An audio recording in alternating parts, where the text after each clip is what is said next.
Greetings and salutations. Welcome to 360 Info Network right here on AM 1490 WERE. 360 Info Network is brought to you by the Cleveland Observer, Cleveland's voice in the community. Have a few announcements to give you, but before we get to that, I'm going to introduce you to the founder and creator of 360 Info Network, Brother Lynn Hampton, also known as Hamptonio. Hamptonio? Greetings, everyone. Welcome and thank you for tuning in to another Saturday program where we try to give you some good information that you can use that is helpful, empowering, and enlightening. I'm pleased to say again that I've been informed that we are one of the longest running African American radio talk shows on this WERE network. So I'm pleased and surprised that we lasted that long. Just like with any other journey, there were times, there were some hills and valleys where you may thought about twice, should you keep on doing this? But that's the way businesses go. So happy we kept going and we, try to bring you some good information. Also, we'll be talking a little bit later on about this journey that I had with this writing this book. All right. We're definitely going to do that today. As a matter of fact, just like to let you know, Brother Hamptonio, that I have a copy of your book Oh, okay. and All I right. have Good. started reading the book and really excited about what we're able to do with that. So here it is my Oh, copy, okay. All right. All Community right. Policing or Mm. Conscious Policing. I'm sorry, to be or not to be a conscientious self-reflection guide for Blacks in law enforcement. And we're going to talk about this book today at length. Mm. Just a couple of announcements that I want to make. First of all, we have Brother Wayne Chandler, who is going to be visiting the Phyllis Wheatley Association on May 2nd from 3 to 5 p.m. That's at 4450 Cedar Avenue. And the subject is the return of feminine energy. Our very own local scholar, but we know him as an international brother. Wayne be all over the planet doing what Wayne does. And so we're going to be honored to see him on May 2nd. And that will be at the Phyllis Wheatley Association. You can cash app Aaron Sneed, or you can call her at 216-527-7079. Her cash app is $Aaron Sneed 3. That's $Aaron Sneed 3. ERINNSNEED 3. It is $20 in advance, $25 at the door, and the student rate is $10. Also, there's going to be a program at the East Cleveland Public Library today that will start at 2 p.m. This is something that was shared with us by Baba Elder Paul Hill Jr. It is a pre-national apprenticeship week event. It's called Rebuilding Pathways to Adulthood, Advancing Apprenticeship Opportunities for Male and Female Youth of Color. It's a free event, starts at 2 o'clock at the East Cleveland Public Library. So stay tuned for that. Just a couple of announcements about Larchmere Arts. We are going to have a musical event at Larchmere Arts next Saturday, the 25th, with Victoria Roseman, and I'll be accompanying her on piano. So we are looking forward to that event. And you can pay at the door. It's $15. If you want to pay in advance, you can hit me up at 216-780-2470 through Zelle, or you can go to PayPal and use THA_soulpoet@yahoo.com, and you'll be able to get your tickets in advance for that. So with that said, I'm going to introduce our guest. She was brought to me by a sister by the name of Coco Weaponry. Coco Weaponry is a poet, and she's also a former police officer for the city of Detroit. And she's got some things going on at the Brown Hoist in the next couple of months. But she shared with me that there's this person, her name is Lisa Rose Rodriguez. She received a professional degree from the University of Connecticut Health Center campus. It's there that she was introduced to the concept that a number of gunshot wounds can be predicted in at-risk populations. She earned a professional certificate from Johns Hopkins Center for Violent Solutions, which provided her with further insight into the public health crisis as a line producer for Victims to Victorious on the Black Talk Radio Network. The conversation has been amplified all over America and internationally. So, with that, gives me great pleasure to welcome to 360 Info Network, Lisa Rose Rodriguez. Lisa, how are you today? I'm fine. Thank you so much, Vince and Hamptonian, for inviting me to this dialogue on gun violence solutions. Okay, so you have something that is called, tell me the title of it. It's Plant Stems for Peace, correct? Oh, Planting Stems for Peace. Yes, that is a nonprofit that I started. I won a $2,000 grant to use trees to impact the number of gunshot wounds. I got I actually published an article first in the Cleveland Observer. My editor was Ron Calhoun, and that article is called um, Reducing Gun Violence by Change, something like this, Reducing Gun Violence by Reducing the Blight in the Neighborhood. So there is a connection between blight, abandoned buildings, illegal dumping, and the lack of tree canopy. Those are environmental solutions that the federal government has actually researched that reduce gun violence in at-risk populations. Okay, so when you look at that in relation to the city of Cleveland, what kinds of things are you seeing with relation to the canopies? Well, Cleveland does have a tree, a tree conservancy. I may not be pronouncing that correctly, and they have not done this yet. Planting the trees is extremely expensive. You really have to put up about $1,000 for each tree until it turns into an adult tree. One of the things that the people who are aware of this research, and there are people in the conservancy, is that there are places in Cleveland that have high gunshot wound rates, but the tree canopy is thin or none. And then there are some neighborhoods in the city of Cleveland where planting trees on the sidewalk is not allowable because of zoning. So those are some of the impediments. But Cleveland, if you drive around Cleveland, um, you will actually see what I'm saying to you. I live at the border of Shaker Heights and Buckeye, and when I walk down Hampton to Southmoreland, except for a park, the tree canopy disappears within one traffic light. So it's an obvious lack of greenery for anyone who's just a trained observer. So one of the ways that my plan is using violence interrupters in Cleveland. They are allowed to disarm people, and we can talk about the 5 solutions that Johns Hopkins likes to discuss in the dialogue. But one of the ways that planting trees can work, it piggybacks on the fact that there are already violence interrupters in Cleveland, and they know who has been shot, they know who the retaliatory shooters are, and they're able to disarm them. Those are the neighborhoods where I initially identified, like just like where I live, Buckeye, 131st, Mount Pleasant.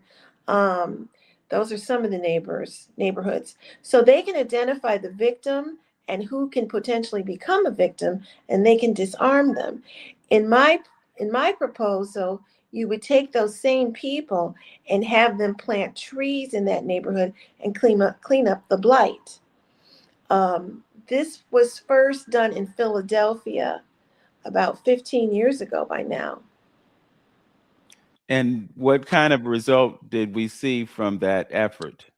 In Philadelphia, what they saw, well, first of all, the violence interrupters reduced retaliatory shootings by a good 80 to 90%. Okay, that's those facts are out there. They're started in Chicago by Dr. Slutkin. So the other statistic that you're asking me about is once the buildings in Philadelphia, once they started enforcing building code, like you can't leave the windows open, they have to be boarded up. If you're an absentee landlord, you're fined. You have to clean up the garbage. One of the things it does is it gets rid of the places where the teenage gangbangers can store their guns, and it gets rid of the places where people are scared to walk and not use. There's some there's some evidence, like in your house, if you in your own home, the areas that you don't use can easily become infested with wild animals, mice, spiders. But using the space also deters people who want to use the space for other reasons. So if you turn a blighted area into a playground and a community center, now the gangbangers who were in the abandoned building have to go somewhere else. That's one way it works. Another way this tree canopy methodology works is that it reduces the ambient temperature outside, because of course when you have concrete only, the heat radiates off the sidewalk, and if you have vertical architecture, it increases the heat each floor you go up to, just like when you go to your attic and it's really, really hot. So those are some of the ways that the environmental connects with the social aspect and changing the environment and behavior of retaliatory shootings. Yes. It's interesting, Lisa, because I live in a relatively recently created subdivision in Cleveland. It's called North Park Place, built 32 years ago. And within the first year or so, they planted several trees on our tree lawns.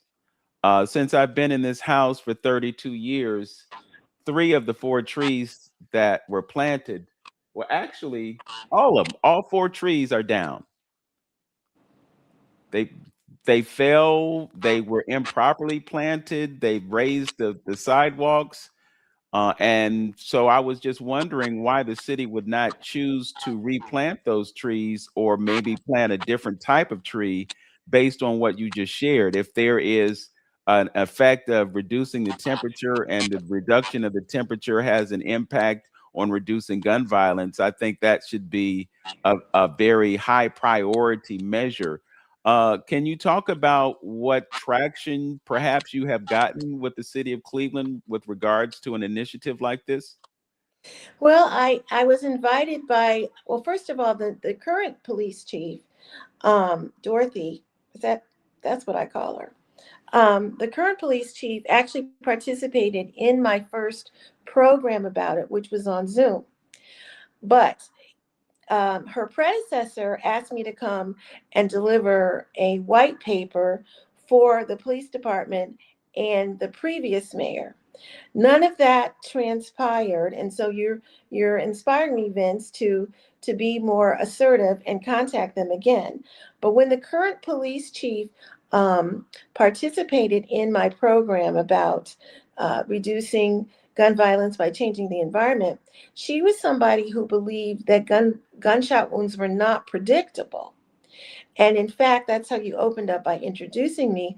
Gunshot wounds can be predicted in populations the way cancer or type 2 diabetes can be predicted.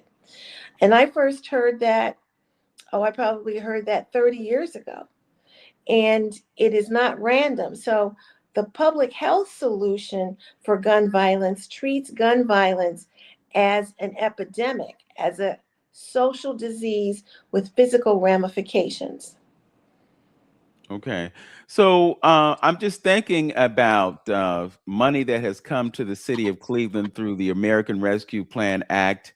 And I know a huge portion of that $500 million was dedicated to public safety. I'm also aware of the fact that some of those dollars that were intended to be spent were not spent on the things that they had been assigned to.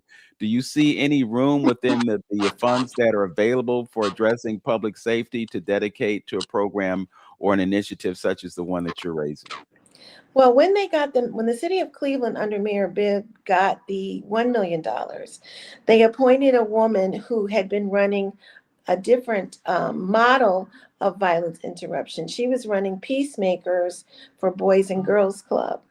Now, I'm someone who spent all my professional life besides my title of epidemiologist, I have written grants for all my professional life, so more than 30 years. The problem is when the cities get money, the federal government is not as strict about enforcing, that's how I'm going to say it, how it's actually allocated. When you are a nonprofit versus a municipality or a county government, they come and they can audit every single client you've had contact with. So there's more accountability with the nonprofits versus the municipalities and even the counties. Okay. So, So go ahead. no, I have become frustrated with my attempts to contact the mayor. And again, the current police chief, she is aware of my program because she participated in it when I had written the article, and we did it. We had funding from the Cleveland Foundation. But one of the biggest hurdles, and this does answer your question, is that gun violence for African American men in particular, it is normalized to a very tragic sense of normalcy. I'll give you an example of what I mean by a gunshot. The idea of being shot is normal and normalized. I was in Hartford, Connecticut, and my husband at the time was selling art from Africa. And we had these napkin rings, and they had round holes in them, but they stood up. They were made like animals, lions, giraffes, zebra, that kind of thing. And a little girl comes up and she picks it up and she looks at the hole and she says, "Did it get shot?" And she was about 8 years old on a bicycle. She wasn't trying to be funny.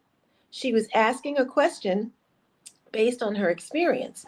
And later on in Hartford, Connecticut, I played a reporter because I was on NPR at the time, who reports on a gun violence incident in Hartford, Connecticut. And so this my answer to you covers a couple of things. One of them is Hartford, New Haven, and I believe Bridgeport. They account, 3 cities with low tree canopies account for almost 100% of all homicides in the state of Connecticut. Until Newtown happened, and I am on TV lecturing about that, the Newtown rate of gun deaths for white women on that one day, changed the numbers and the trend for 400 years worth of 400 years worth of record keeping.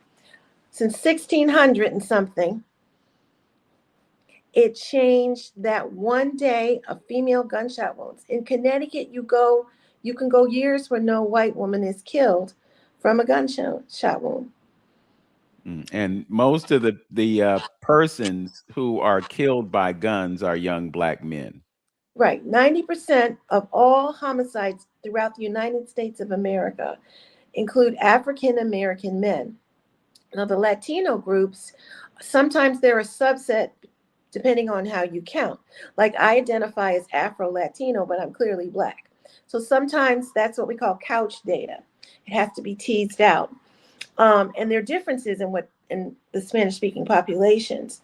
So if you come across the same data for males dying from gunshot wounds, the biggest difference is white men are most likely to die from a self-inflicted gunshot wound.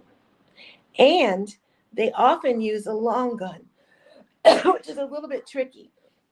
There are statistically there's a concept for your audience called statistically significant. Excuse me. Statistically insignificant. So the number of African American men who die from long gun wounds is statistically insignificant. So you're saying that white men are more likely to take their lives by using a gun and using a long gun, whereas versus us, we don't do that. We end up losing our lives at the hands of someone else. And also there is a what is called, the sociologists study these networks of who's related to who, like that joke 7 something Kevin Bacon, That Hmm. right. 7 degrees of separation. Yes. That's what I was trying to say. So the one of the things that's very prominent with the African American males is that the person who kills them is going to be a relative, a friend, or known acquaintance most of the time.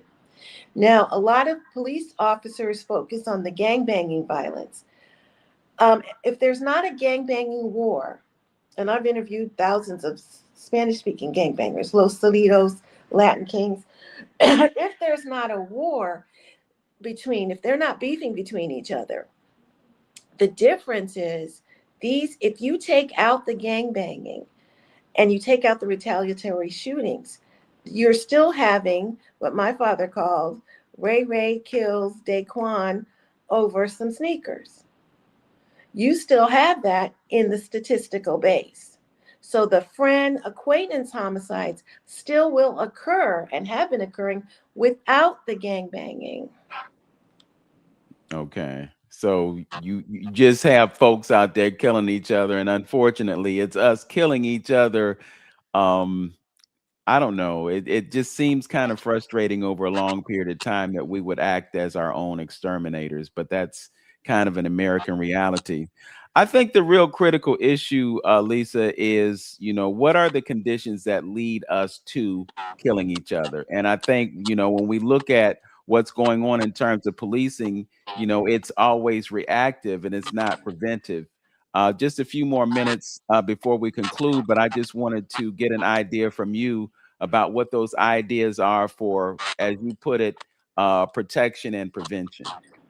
Well, Johns Hopkins has like these 5 things: safe and secure gun storage, firearm purchase license, firearm removal laws, like uh, when someone gets a restraining order, they have to surrender the guns. That the way the guns are given up varies by state to state, county to county, city to city.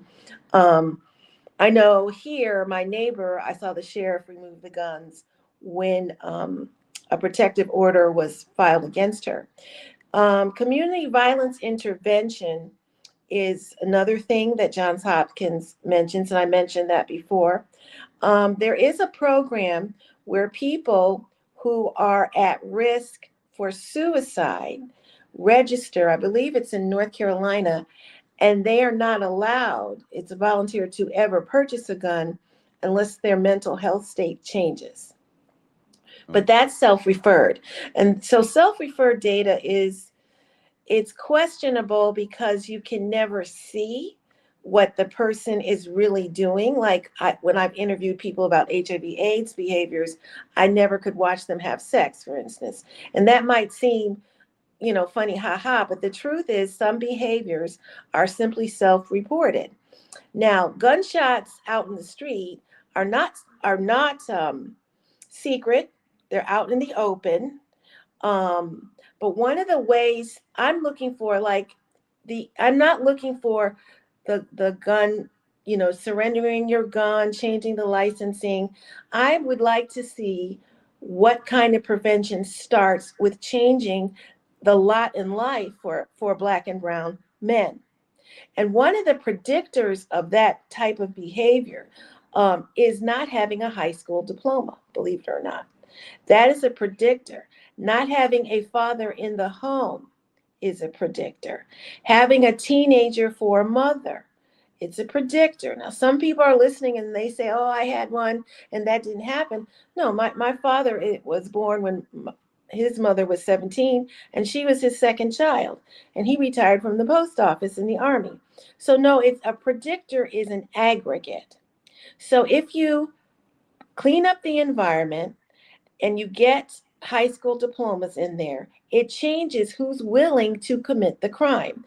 There is a new model for that in Chicago where the same people go, like the violence interrupters, and I believe I had one on my show.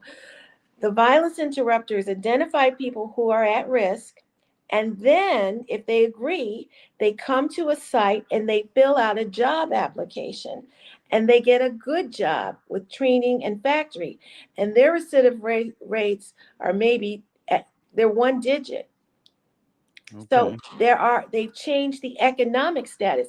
if you, the other thing that some people are also talking about, and you mentioned it, is do our African American men, do we really value the lives of other African American men?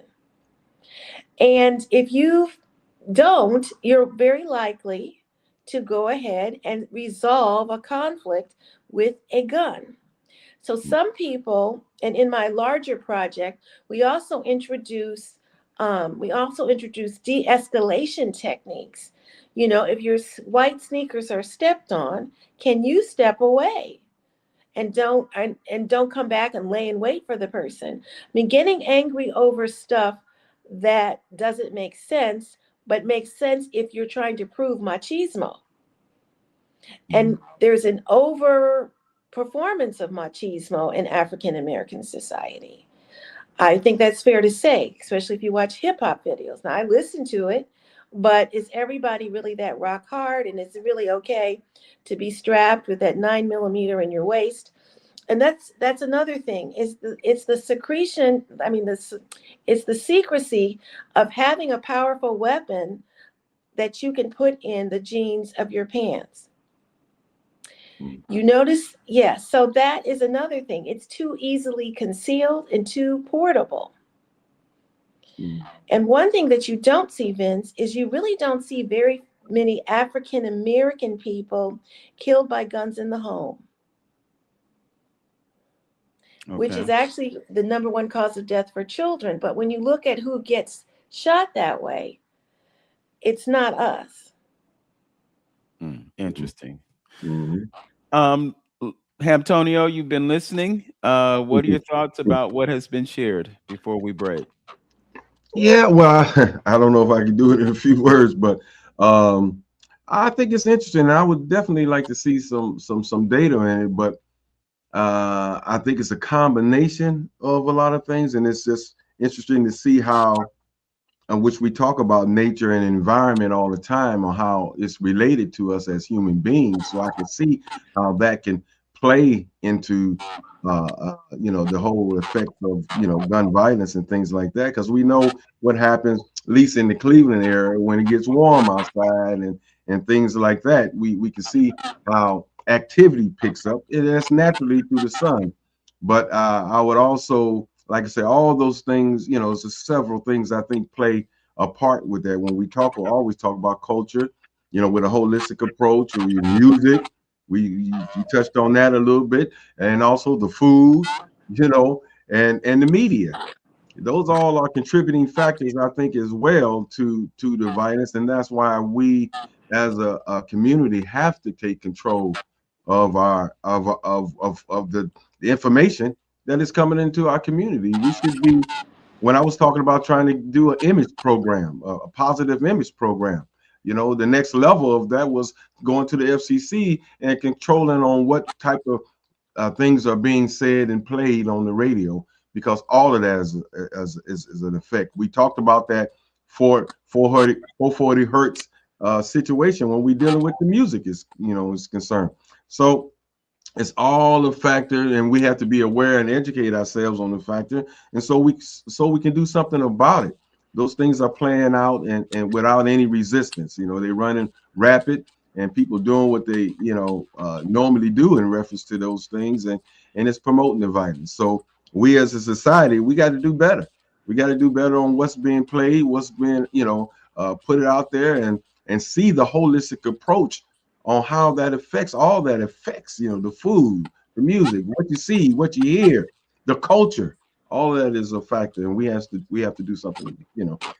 Yeah, Positive. I fully agree. I am seeing what you're saying in terms of the connection between nature and behavior. I think Lisa has made it abundantly clear that there are some ways that nature can counteract the violence that happens in our community. And again, we have these conversations on the air all the time about the impact an environment is having on us.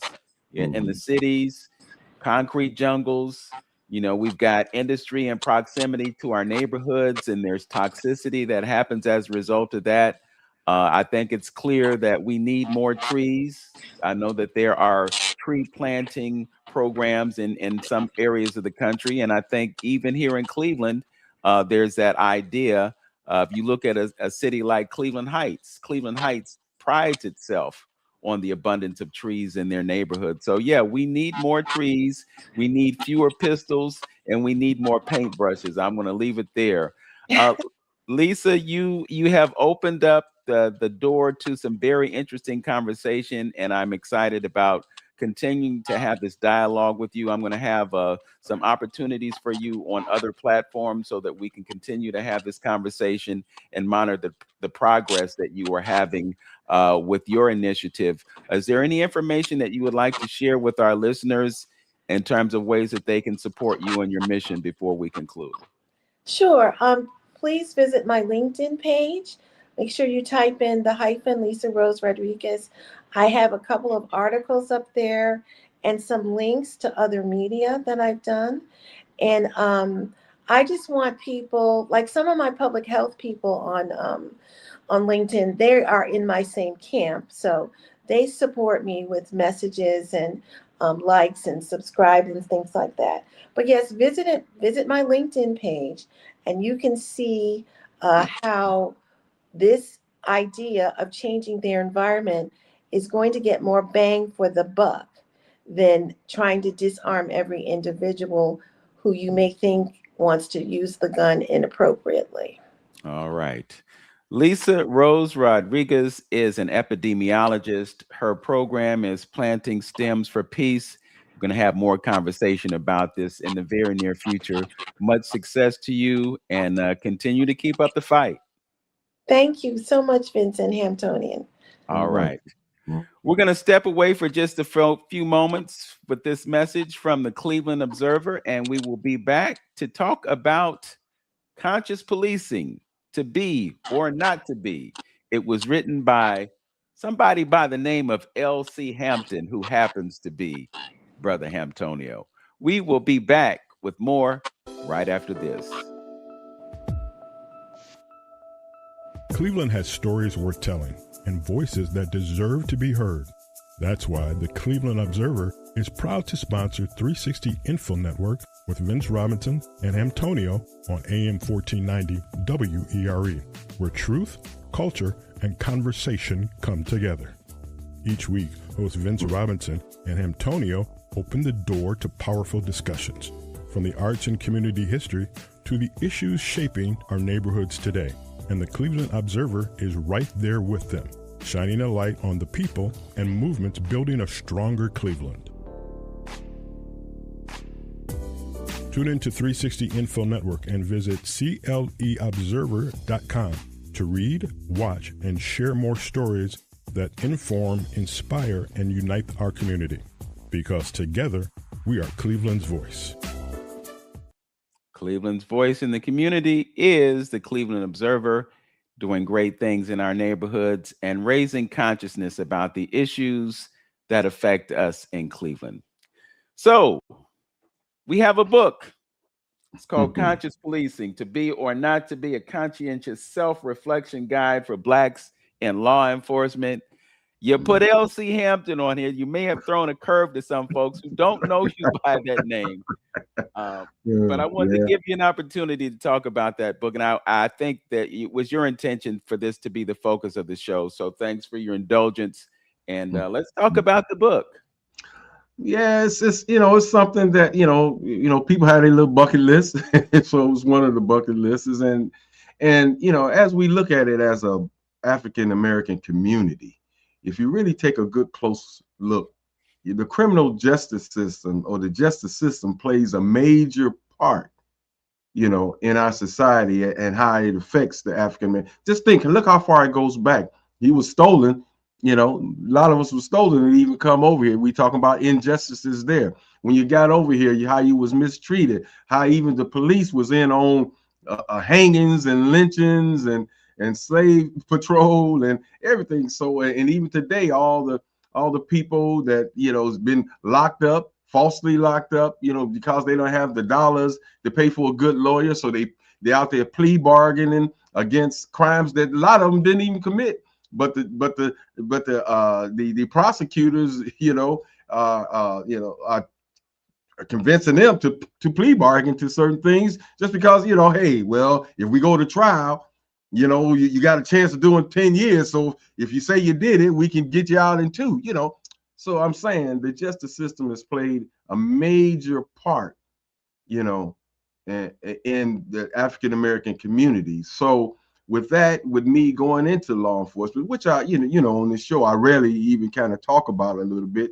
You know, some people didn't even know what I was doing for a long time, as far as my occupation and background. So with coming in that field or that industry, that culture, with a conscientious mind, which I talk about it in the first chapter, the shaping of a mindset. So, you know, my eyes was open on some things. I was absorbing everything that was around me, you know, and the people and in the mentality and things like that. I used to get into baits with black officers. It'd be 5 of them against me, and I'd be talking about conscientious things and African history and spirituality, and sometimes I felt like they understood, and most times they didn't understand. You know, so after observing and absorbing all of that, you know, I feel I had a story to tell, and so I put it on paper. Okay, so what's the story? Well, you know, we as an African American community, we have to be, you know, when I was president of the Black Shield, you know, I would often talk about, you know, I think the police department should make up the ratio of its ethnic ratio of its community that it's serving. That was one of the things I touted all the time. You know, who better know the people that they're policing than its own people, you know? But then yet and still, there's still the issue with that. Just because they are black don't mean they have your best interests at heart.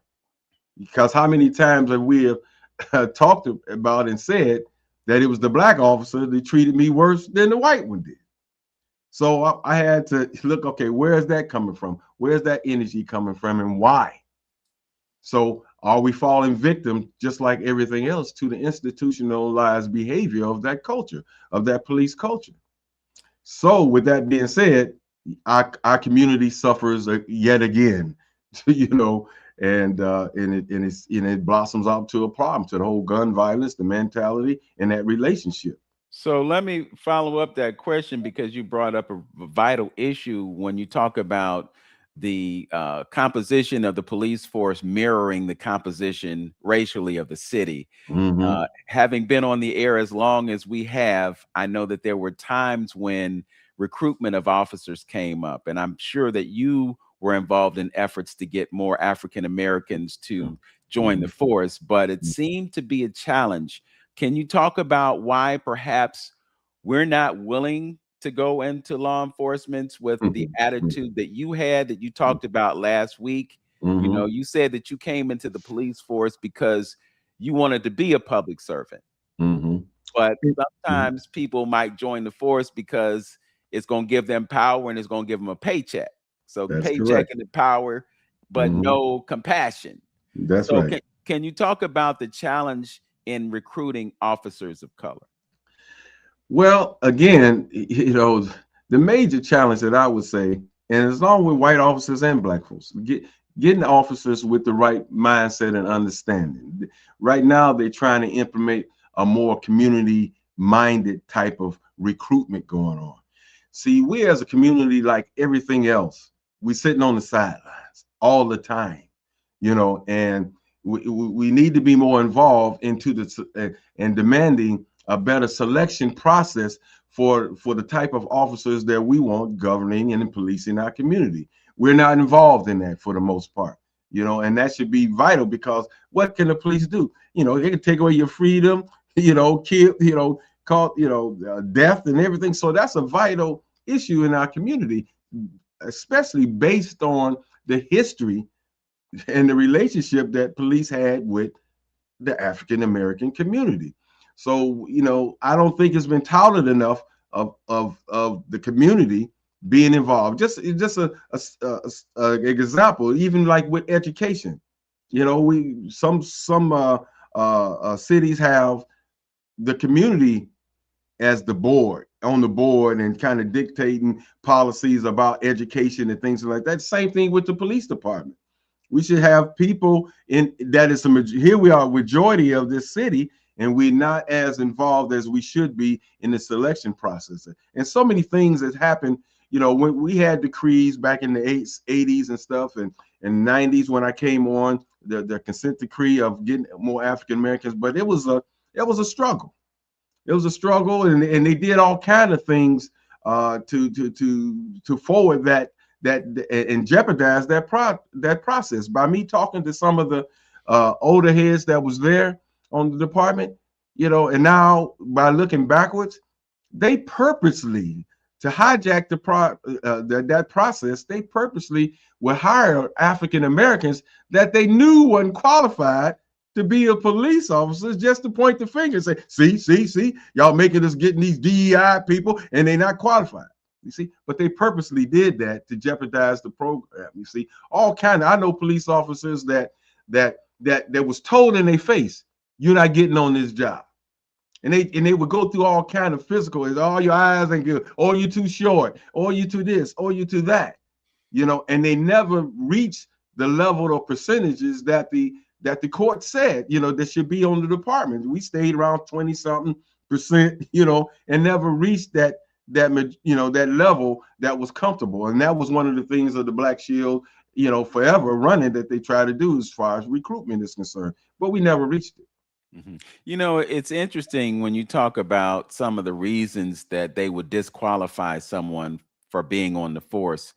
I'm just wondering, is there any type of psychological testing? Because it seems to me that if you did a psychological test, you could assess someone's mental suitability to be a police officer.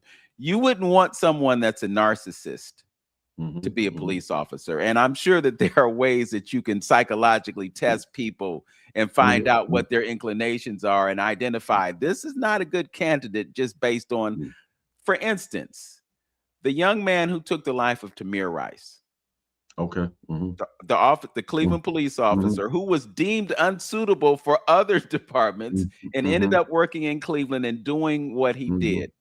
If an intense psychological examination of this person took place, then perhaps it could have been, and it has nothing to do with race, it has to do with mentality. Is there any type of evaluation of police officers' mental capabilities when it comes to serving in that position? Yes, there is. You have to take a psychological exam. Right now, I would have to say maybe in the last couple of years, you know, I've been away a little bit, but they was trying to revamp that to where the results show a more community oriented type of police. They're trying to incorporate some of those things, but for 30 years they used this same little psychological test that really, I don't think it hit most of the markers in reference to that. And then let's be truthful about things.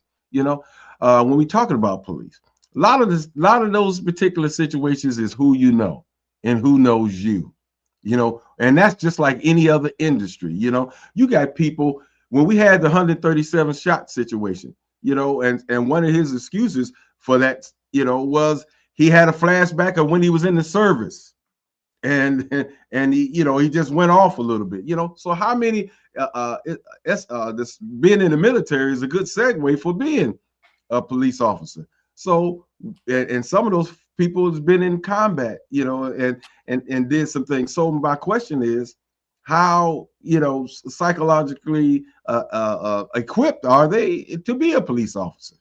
You see, so we missed the boat.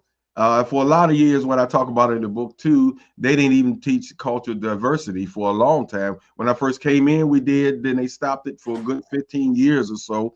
And now, because of those things like George Floyd and all those particular things, now they start incorporating it back into the academy where they're training those things there. But we missed a whole slew of cadets that came through that didn't get it, you know. So, you know, this is where we at, you know, and just like any other industry, you know, I look at police officers as occupiers, really, because again, you know, I haven't talked too much about the department since I've been on this show and my personal feelings in reference to this thing. But in truthful, the Irish takes a good foothold in our fire departments and in our police departments. They running a lot of those things, and they all nepotism, and they know each other, and that's just the way it is. A lot. Judges and prosecutors too. Yeah, absolutely. All of that, the whole situation, so, and some things I talk about in the book in chapter 7, when we talk about the masquerade, when we hold those, we might, feel proud about we hold a commander positions, deputy chief or chief. It don't carry the same weight as a white person or Irish person in that position. Because most of the times, if it's an appointed position, you walk in a chalk line. You scared to show some kind of favoritism, because you're being watched. Almost like, and I make a reference to it, almost like Obama. That folks are looking for you to fail because you the first in that position or something, and so you're not going to give up some of those, extend those benefits or look out for that particular officer the same way as a white person in that position. They'll do it. And, a person can commit, a police officer has some issues on the street and need to be tucked away. All of us could talk about people that they looked after. If they liked you, they don't tuck you away and, until it all blows over, then bring you back out. And, the public kind of forgot what happened and you back in action again, And so that's the game. We need to understand the inequities of everything, So my problem I have, with Black folks in general, and especially police officers, they can adapt that attitude of want to be accepted, want to be a part of something, So to your point about President Obama, there was a whole idea that he put out there that a rising tide lifts all boats. Mm-hmm. And so the mindset was he couldn't show any favoritism to people of color because of the position. So what you were saying about those commanders, they're in a position to address specifically needs, critical needs of a certain segment of the population, but they don't want it to appear that they're showing any favor to them.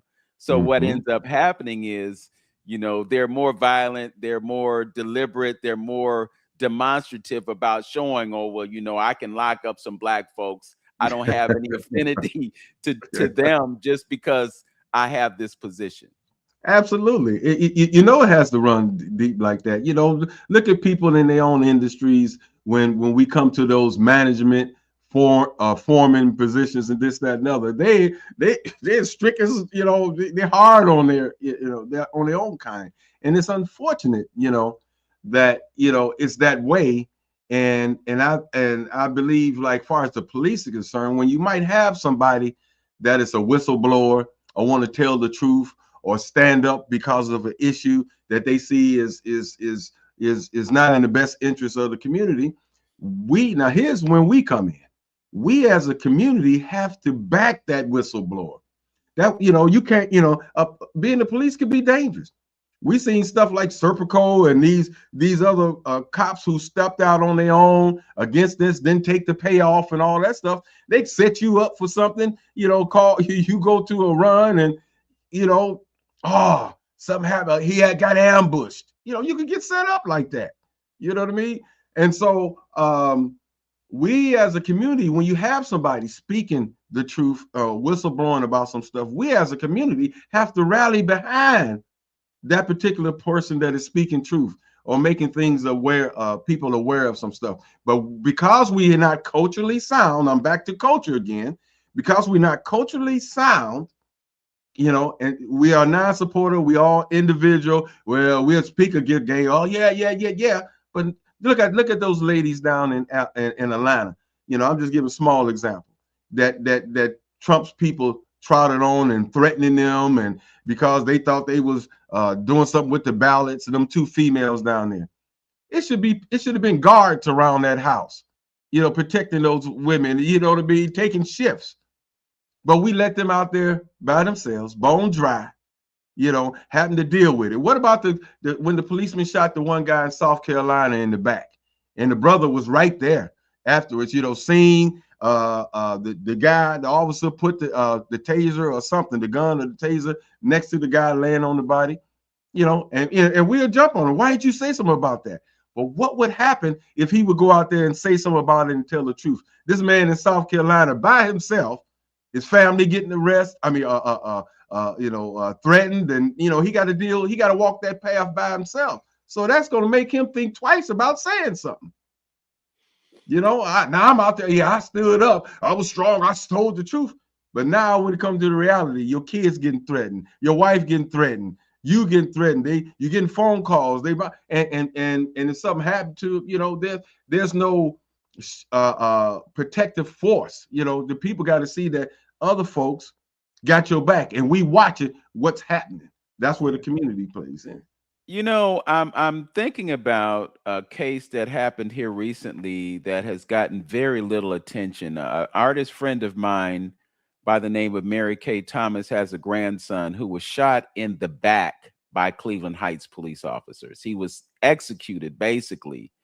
18 years old, never been involved in any criminal activity or anything like that. And I understand the city's perspective. They don't want this type of information to get out there in the public because of the embarrassment that it causes to the police department. But I just can't imagine what it would be like to be a police officer, a Black police officer on that force, knowing that something like that happened and you don't say anything, you don't do anything, you accept it, and you just gloss over it. That has to be a tremendous burden for someone to walk around with, knowing that it's tied to their occupation and their livelihood. Absolutely. And that's the pressure. I talk about that a little bit in the book, that it's a balancing and juggling act, especially if you're conscientious as far as a Black officer is concerned, because on some respects, some of the Black community look at you as a traitor. You working with them now. You know what I mean? And now you the job is expected something of you to you don't supposed to show no favoritism and and things of that. So it's a juggling act, for officers. So that's why I said too that based on the history, even though we need Black folks representation in the police department, but one would never want to even maybe because of the history be a police officer, because of the history of it. Police been involved in Tulsa and every atrocity that has been committed to Black folks. The climate of the law enforcement has been a part of it. So that's why, in a sense, and I'm gonna say this, that's why, in a sense, I didn't aspire as much to move up in ranks. I didn't want to lose myself on who I was, what I was about. I didn't want to become a company man, at that point. When I initially got in, I said, oh yeah, maybe I'll be a sergeant, this, that, and other. But I said, I'm doing work in the community. I think that's, good enough.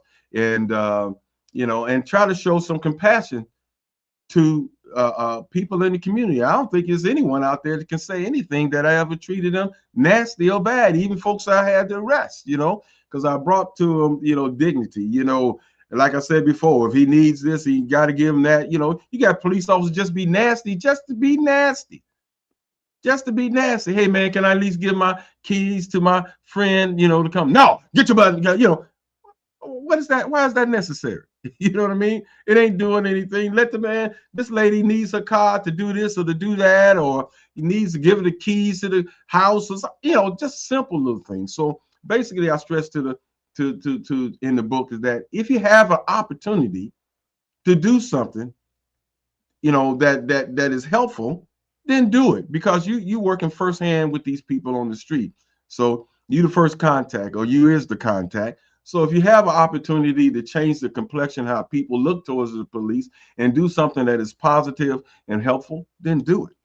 Mm-hmm. Brother Hamptonio, I'm curious, given your relationship to the Black Shield and the encounters that you had with your colleagues and counterparts, I'm just wondering, and I know that there's no way that you can quantify these things, but just based on your perception, how much of the Black police force could fit the classification of conscientious versus I'm just in this job to do a job. I Mm, want you to talk about that mm. when we get back. We have just a few more moments before we make our transition to online with YouTube and Facebook. And before we close the show down, I just want to thank Lisa Rose Rodriguez for being on the show today, and let her know that we are going to continue to talk about this, because we have the things that police officers react to, and we have the causational factors. And until we deal with the causational factors, Mhm. all we're going to be doing is spending more money to hire more police officers to protect us from each other. And there are so many other things that we can do with resources. So we Mhm. have to be creative. That's where being an artist comes into play. We have to be creative to come up with solutions to the things that are affecting us. And, you know, when you look at the money that's spent uh, through the city that comes from taxpayers, an overwhelming amount of it goes to the city safety forces. And there's something vitally wrong with that, because there are other things that need to be done with that money. So I'm going to leave it there. Just a few more moments. We'll be transitioning to YouTube and Facebook. I want to take another opportunity to remind you about Wayne Chandler's lecture on Saturday, May 2nd at the Phyllis Wheatley Association, 4450 Cedar Avenue in Cleveland. He's going to be talking about the return of feminine energy. Also, today at the East Cleveland Public Library, a great program is going to take place. It starts at 2 p.m. and it is going to involve Corey McCray. He is a state senator in the state of Maryland. The program goes from 2 to 4, and it's called Rebuilding Pathways to Adulthood. So you have time to make it over there before that program starts. I plan to be there and give you some insight on that. As always, know yourself, love yourself, be yourself. Make it a great day, Cleveland. Peace. Peace, peace. All right. It is 12 o'clock noon right here on YouTube. If you care to, you can join us on the journey with Hamptonio. That's his YouTube channel. You can also see us on my YouTube channel. And we have 2 Facebook pages, the 360 Info Network Facebook page. And we also have my Facebook page. I stream live to that. The book is called Conscious Policing, To Be or Not to Be, a conscientious self-reflection guide for Blacks in law enforcement, written by L.C. Hampton, who you know as Hamptonio, and some folks know him as Lynn Hampton, but L.C. Hampton. Why did you decide to go with L.C., Lynn?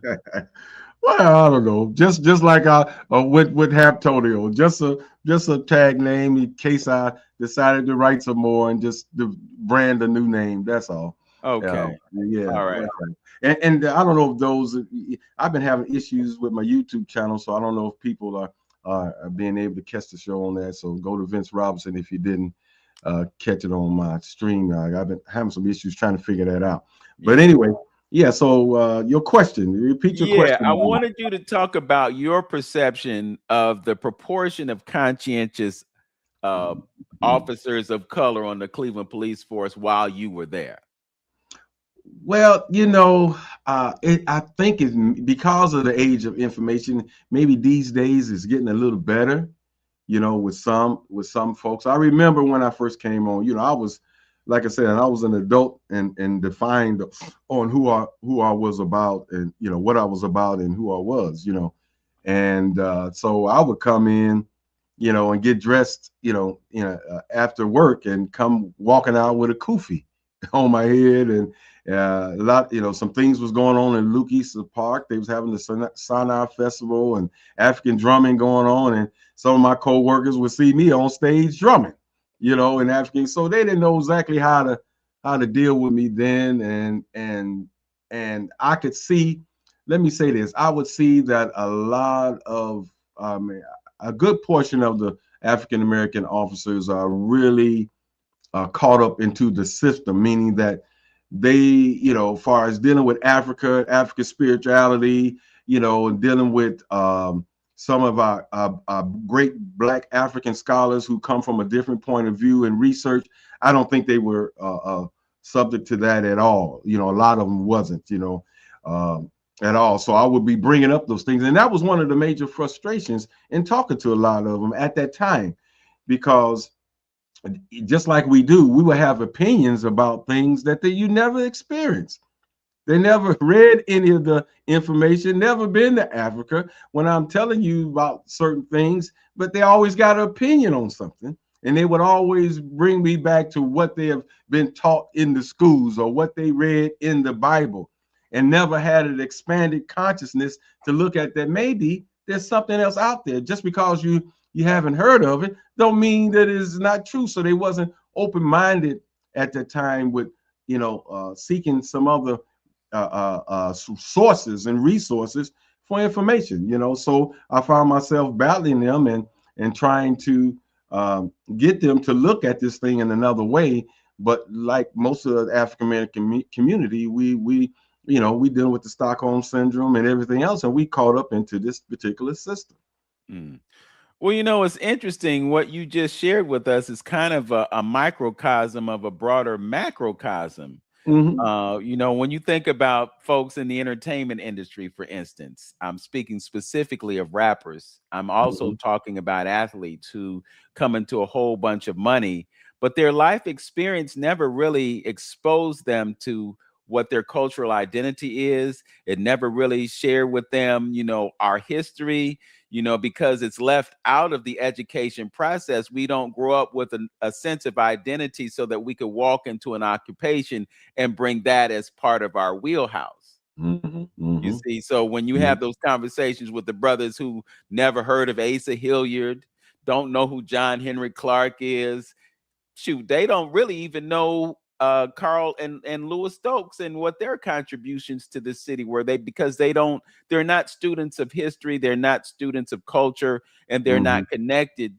to who they are. So I think to a certain extent, it's kind of unrealistic for us to expect them to have a certain level of consciousness or conscientiousness, because, bruh, I mean, reality is we're living amongst a lot of zombies, people who don't really think about what's going on around them. You know, the people who don't observe the lines that are painted on the streets, you know, who will make a left turn from the center lane when there's a designated left turn lane. And they'll make that turn without even giving a signal. You know, these are the kinds of folks that we're surrounded by. Yeah, it's you know, we tout that all the time, the importance of knowing who we are, our history, and things of that nature. You know, I point that out, you know, throughout the book about knowing who we are and what we are, and we have to get on that. We'll never fix these ills. We'll never fix them. You know, you have to come to with grips and understanding that you are under attack. You're under attack and you don't control anything. You've been brainwashed since the beginning. I pledge allegiance to the flag. You know, why are we adults still just finding out about hidden figures? Why are we adults just finding out about so many things that are just coming about? If you don't understand that and come to grips that folks are purposely hiding stuff from you, folks are you know, do you ever think that they're going to teach our children, you know, to help you take his foot off your neck? Then you living in an illusion. You know what I mean? Why would they do that? Why would they get rid of power, you know, and things of that nature? You have to come to that understanding yourself so you can heal. You know what I mean? If you don't, you know, that whole world, they have tricked us so bad that we have forgot how to make a movie. We can't start our own teams, but here we are, 80% of black folks running up and down the basketball court and the football field, but you having a struggle and owning a part of the team. But we okay with letting somebody else use our talent for their benefit. If we was culturally conscious, we would understand, okay, they let me in, but I'm gonna see how we can get this thing going on ourselves, especially when it's our talent pool that they're taking and using. What kind of psychosis is that? That don't make no sense to me. You know, I'm like, This is crazy. Okay, just say if it's corrupted enough to where we can't get into the business because your mafia, Jews, whoever got it locked up, we can't get it. Okay, you got a whole new opportunity over that water, over that pond of black folks that can jump on top of this house if they were trained. So you don't have to do that. Going over there, you could take Tiger's money and down there run the whole half of the country and building things and getting things going on. Where's the thought, the thinking of that? Where's the mentality? We sit up here, got to beg and be used and abused. Like I said, one talented person, again, got these talented people coming up. We should be schooling them about their responsibility back to the community.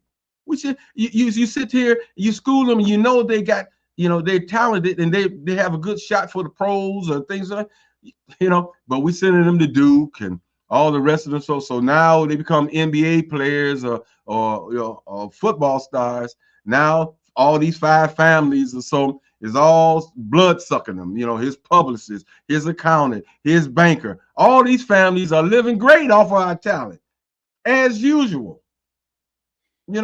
It's sickening. You know what I'm saying? So what kind of psychosis is we as people is going through that to continue that cycle of giving up our babies and our talent to somebody else? Like we can't start a basketball league. We can't start having more film studios just until recently with Tyler Perry doing something to that grand scale. We don't know how to make a movie. Come on. And then we sit up here and let other folks, take advantage of our communities, come in and take all the money out, to feed their family and kids and take it out to Avon Lake and everywhere else where they living and don't have to give nothing back to the community that is serving them. How we allow that? Well, I was just thinking a few moments ago about the reason that the police exist in the first place. I mean, we haven't gotten away from why police departments exist in our country and why those things have not changed. We're living in a country that has the highest rate of incarceration on the planet. And we've also established through law that slavery continues to exist. And so they have to fuel the prison system because there's profit involved. Absolutely. So you locking folks up so that you can make money. You got brothers that are locked up working for Verizon and all these other companies that take advantage of the labor in the prisons. So, why are we not doing things differently? I remember years ago, Michael Moore did a documentary and he was talking about this very thing. And he was showing you how they deal with prisons and prisoners and that whole, I call it the injustice system, not the justice system, the injustice system. It's Obadale and me again. You could be convicted of murder in a European prison and work in a kitchen handling knives. And it's just because of their attitude about rehabilitation, because they do it differently than we do here. It's punitive. I had a conversation with someone, I think yesterday, who was telling me that they knew of someone who was incarcerated who was an artist, and art was really his way of healing himself. And there came a point where he was offered an early release.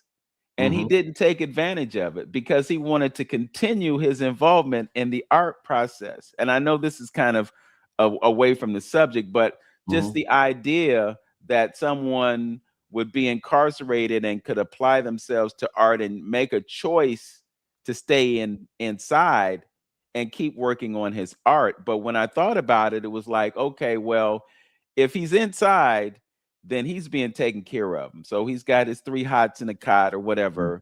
He can dedicate himself to his practice. He can focus himself on that. And he's not dealing with the weight of coming back into a society that is going to be problematic, because our brothers get locked up and then they have to come back into the world and then they have to navigate a new reality that is not always friendly to them. Right, right. You know, How many brothers do you know that were locked up and then came out and end up working in the barbershop?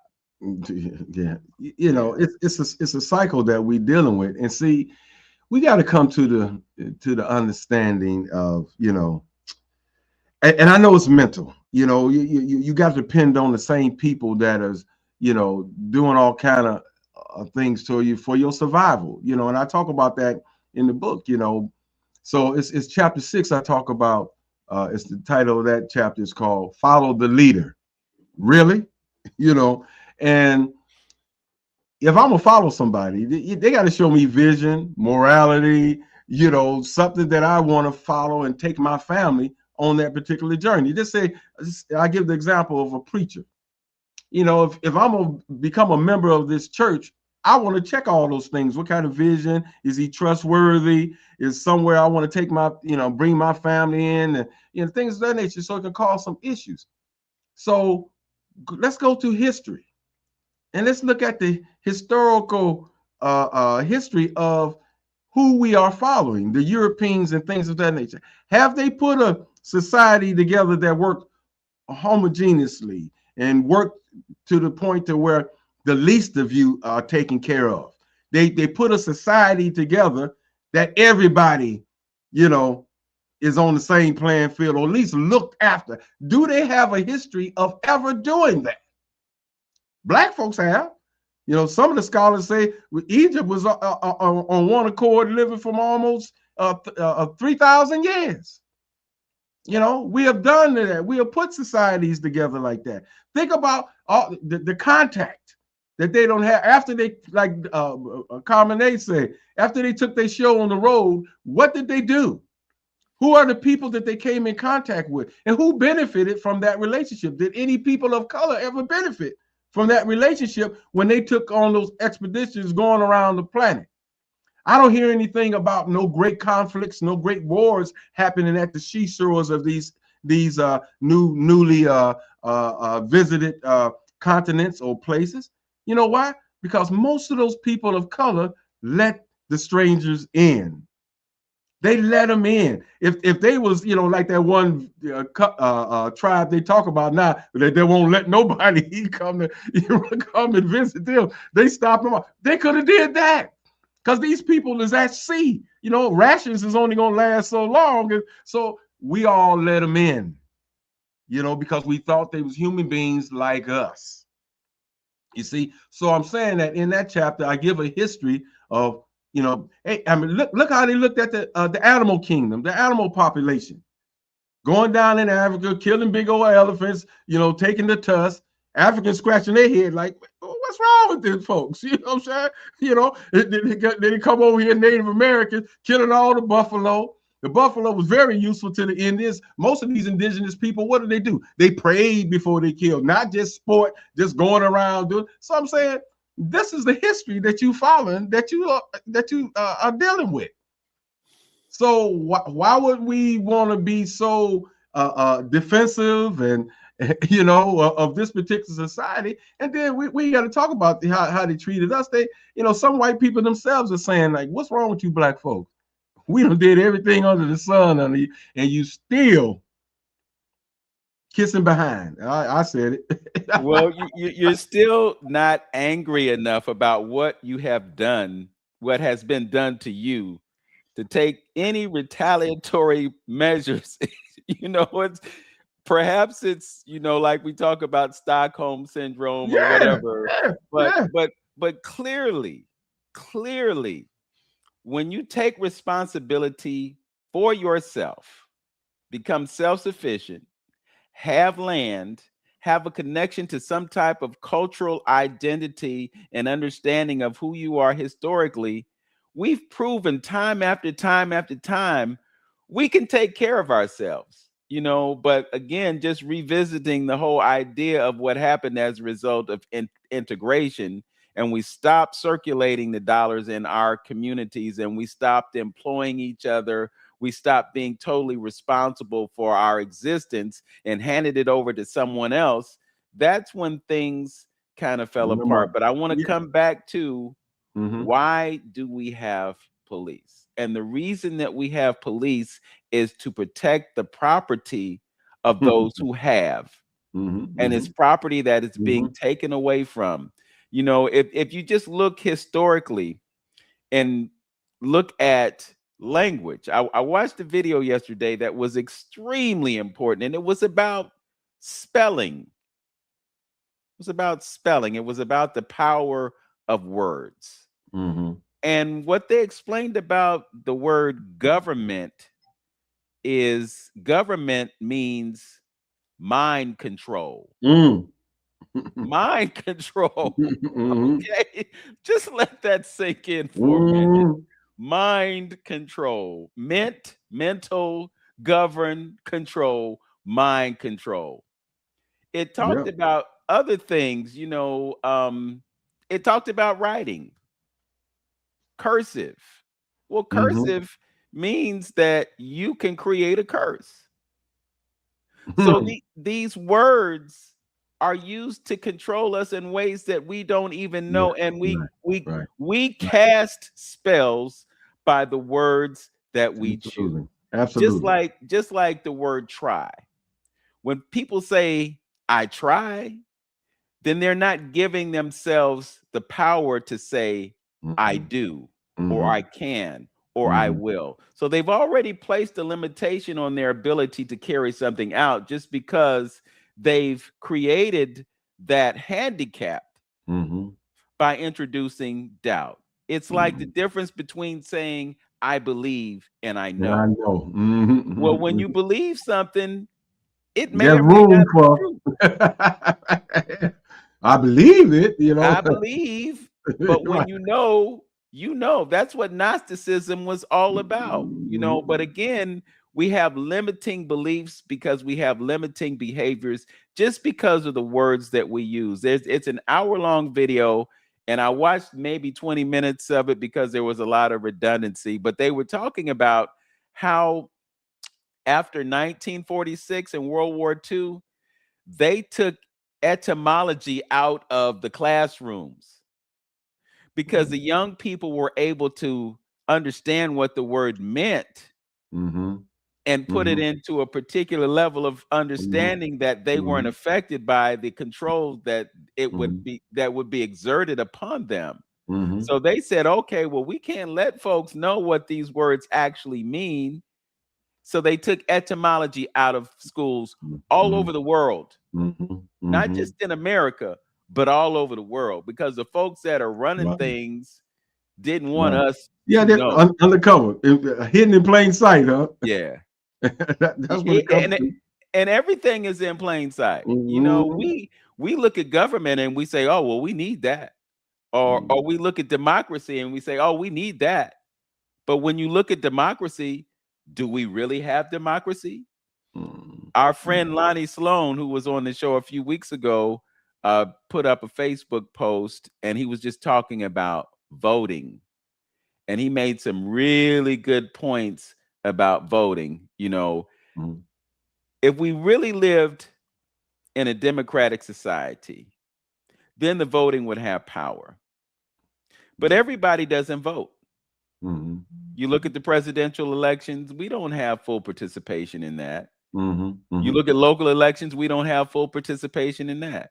So if we were using the process the way it should be used, and we used our voting ability as leverage, just like the petition for Carolyn's Law. This is giving power to the people to say, hey, we need this, you know, put enough people in these nursing homes to administer to the needs of the patient so that folks like Carolyn don't lose their lives. But the process to get that in place is so substantial and so significant that this brother has been trying for years to get this passed. So do we really have democracy in this country? We don't. But just coming back to police, the reason that they exist is to protect the property of others. They say serve and protect, but who you protecting? Right. That's true. And it's what other piece I want to interject about that? Follow the Leader, chapter 6, and I thought was real interesting. I went to, when I was on the force, I went to a seminar of a guy. He was making a presentation on the West Side in front of some locals, and he made the statement is that America, being that it's 12% of the world's population, is responsible for 60% of all the drug use on the planet. And you talked about the incarceration rate. So are we, that's failure. You know what I'm trying to say? Those numbers are failure. You only make up a small percentage, but what are we doing? That's what I'm saying. We need to take a step out for a second.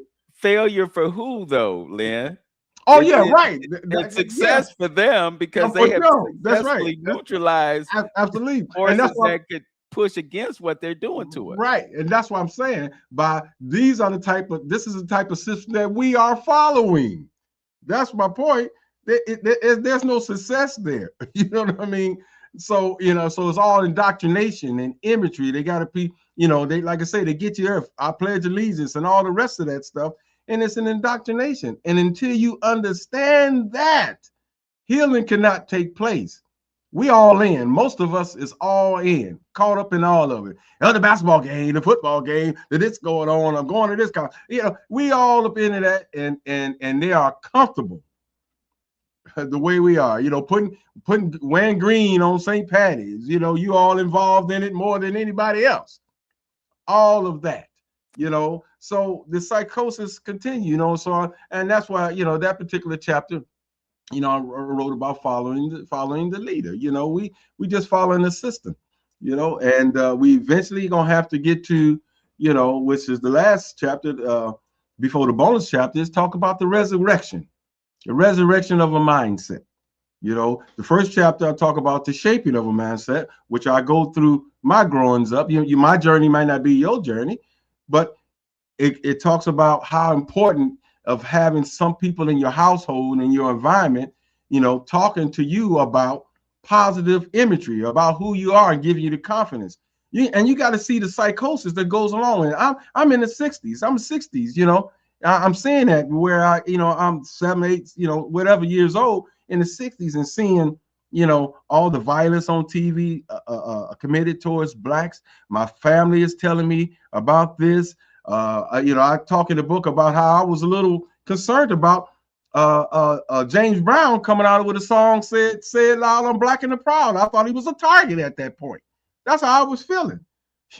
Muhammad Ali coming on TV talking about white folks in their face on the. I said, oh man, they're gonna kill Muhammad Ali. They're gonna kill. Why should a young person have to think like that? Just because somebody's saying they proud of who they are, or somebody telling the truth about something. What kind of psychosis or mental something can happen on a kid? Could stifle their growth on who they are, or feel like they too small in a room around white folks. You see what I'm saying? Yeah. All those things are factors because we never laid on nobody's table. We have a question here from Roberta Gabriel, who I happen to know is in the South. I think she's in North Carolina, and she asks, how much do you believe that the lack of our true identity, power, and worth, coupled with the idea that someone else is going to save us, keeps officers of color subjugated? I think you mentioned a little bit about that before, but if you want to embellish that. I can't, my glass, I can't see. Okay. Our lack of identity, how much it plays into our it says, how much do you believe the lack of our true identity, power, and worth, coupled with the idea that someone is going to save us, keeps officers of color subjugated? Yeah, well, that's kind of like the whole point in a sense, you know what I mean? That like we out the gate wrong. If that's zero, you got steps 1, 2, 3, 4, 5. Well, 0 is knowing who you are and what you are. If we had to go through different types of identity and claims, then that let you know we colored, we Negro, we black and things. So you're looking at someone else all the time. You're not going within yourself and figuring out who you are. When we talked about having our own after school programs and things like that, we got rec centers, we got churches, we got all these. We got some facilities where we can hold these events and zero down about who we are and what we are. But we're not going to be on the same page about who and what we are.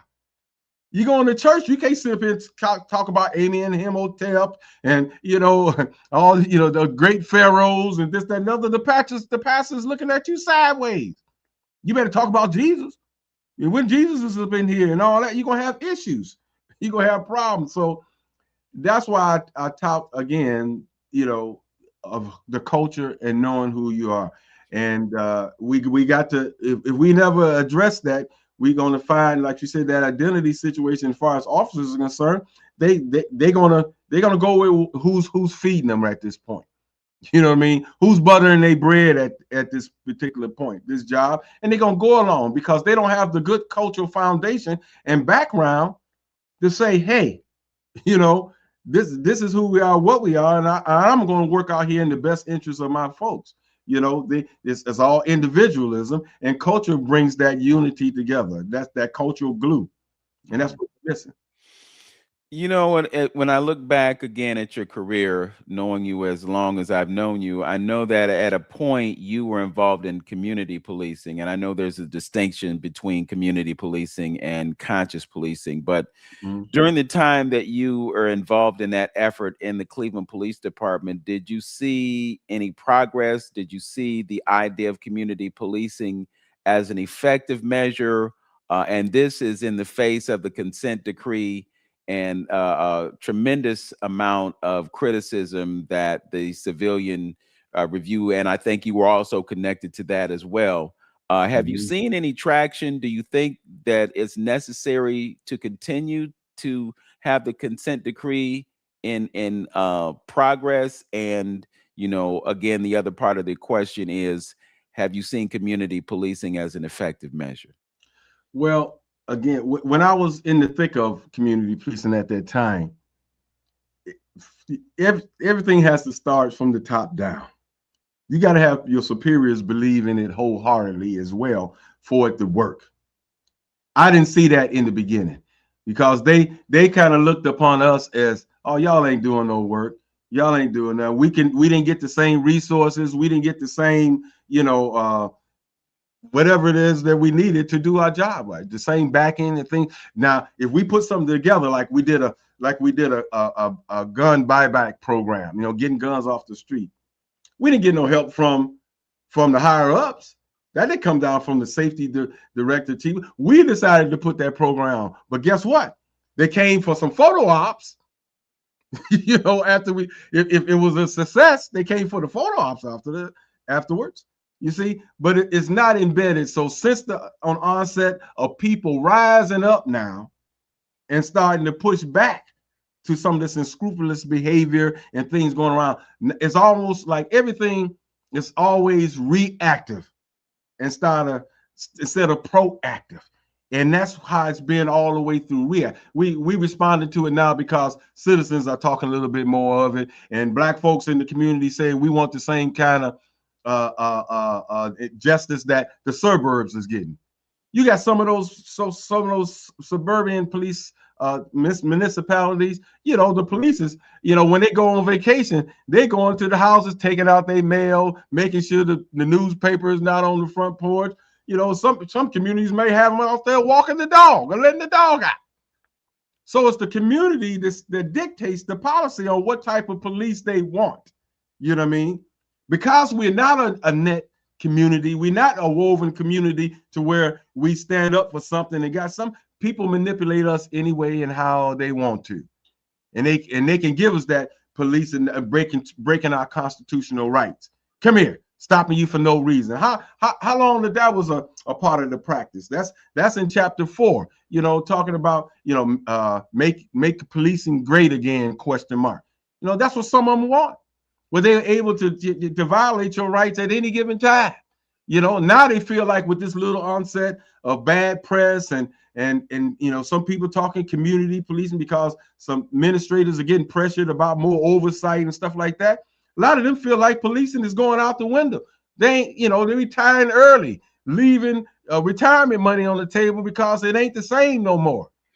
You know what I mean? They can't knock heads, and talk the way they want to talk to you and disrespect you the way it is now. Policing is, I remember one of the union guys said, that policing is going out the door. It's out going to the dogs. They can't police the way they used to. A lot of good police. That's what he said. A lot of good police work is not going to happen anymore because I just can't roll up there and stop Pookie and tell him to come here and go in his pockets anymore. I gotta respect his constitutional rights. Well, that's a problem for some folks. Well, the real question is, who's policing the police? Well, we know how that's been. Just look at what's going on, and just because of technology, that some of these events that's been going on is being checked. What if it wasn't no cameras? Wasn't no cameras so we'll have some good verbiage on what really happened when he did a averted move and the police wind up shooting him. And still, even today, they telling you don't believe your lying eyes. You didn't see what you saw there. Well, but that's the point, though. Even though the evidence clearly demonstrates guilt, you shot the man running away from you in the back. He had nothing in his hands, and you killed him, and then you still get exonerated. I mean, how did that just defies all logic completely? Hey, man, I talk about, I mentioned in the book too about, like I said, they're getting uptight about the changes in the rules and things and that. I said, we the cause for that. I said, where you think these new regulations come from? Bad police practices in the past. The chokehold. Guess what? That was a normal thing to choke you out until it became too offensive to the public. Oh, we got to change that rule. Shooting police suspects in the back. That used to be all right. Back when he was running and I shot him in the back. Bad police policies. How police are being oversight. And so many times the public has finally risen up and say, look, who's policing the police? He's bad. These folks did that and they're getting off. So policies isn't changing, and it goes all the way up into the justice system. So all these policies changes. They feel like more and more is getting taken away from them. They can't handle the business that they want. Beat up a prisoner and bring him into jail. Don't even take him to the doctor. All those policies, came about later on after bad police practice. Where do you think you get the whole concept of throwaway gun or throwdown gun? Where that came from? Who was doing that? Going around with an extra gun, in case you did shoot somebody, you can say you had a gun. Who's where that come from? Where that whole concept come from? You see, we have to ask those particular questions. And so again, now with all of that, with the onset of cameras and things like that and new policies, so a lot of police officers is, just lost a little bit gumption about becoming a police officers. And now they got to change. People don't want to change and don't like change. So I get into that a little bit. And, like I say in chapter 4, they want things to remain and go back to the way things were. So make policing great again. Speaking of making police great again, or policing great again, a few weeks ago, I ran across a bit of historical information, and forgive me for not remembering the brother's name, but there was a brother who was a sheriff somewhere down south. Mm-hmm. And it was an area that was infested by the Ku Klux Klan. And this brother, as a sheriff, recruited a bunch of brothers who were military veterans. And there were threats that were coming from the Klan. And all of a sudden, Klansmen started disappearing.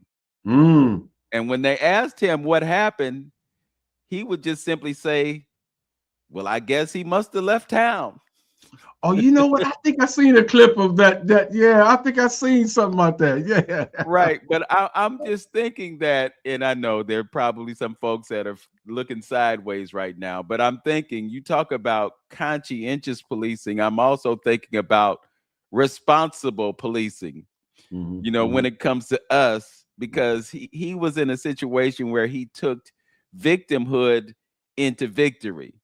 And the things that were plaguing us in that area, the injustices that we suffered as a result of what police officers who were Klansmen were doing got neutralized. It's that whole idea of taking matters into your own hands.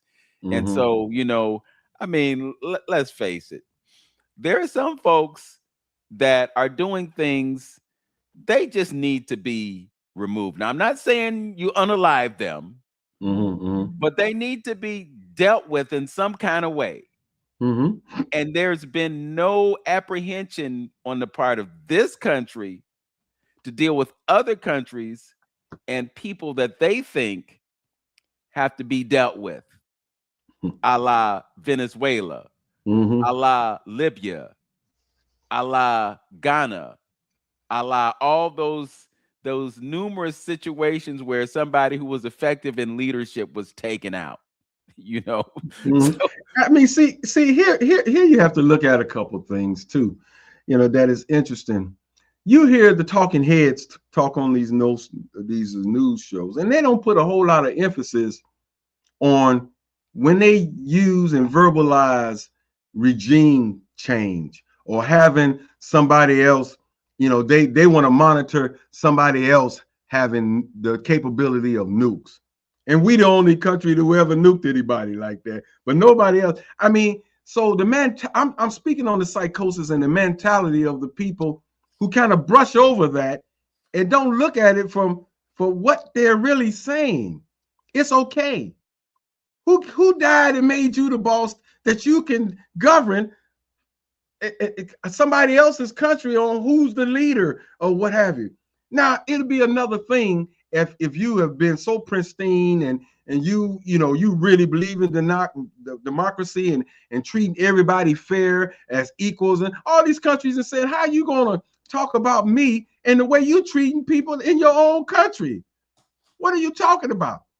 And you have, and because we don't know history, like I say, people get the book Confessions of an Economic Hitman, and you'll see exactly how this country operates. You look up on YouTube the Panama Deception.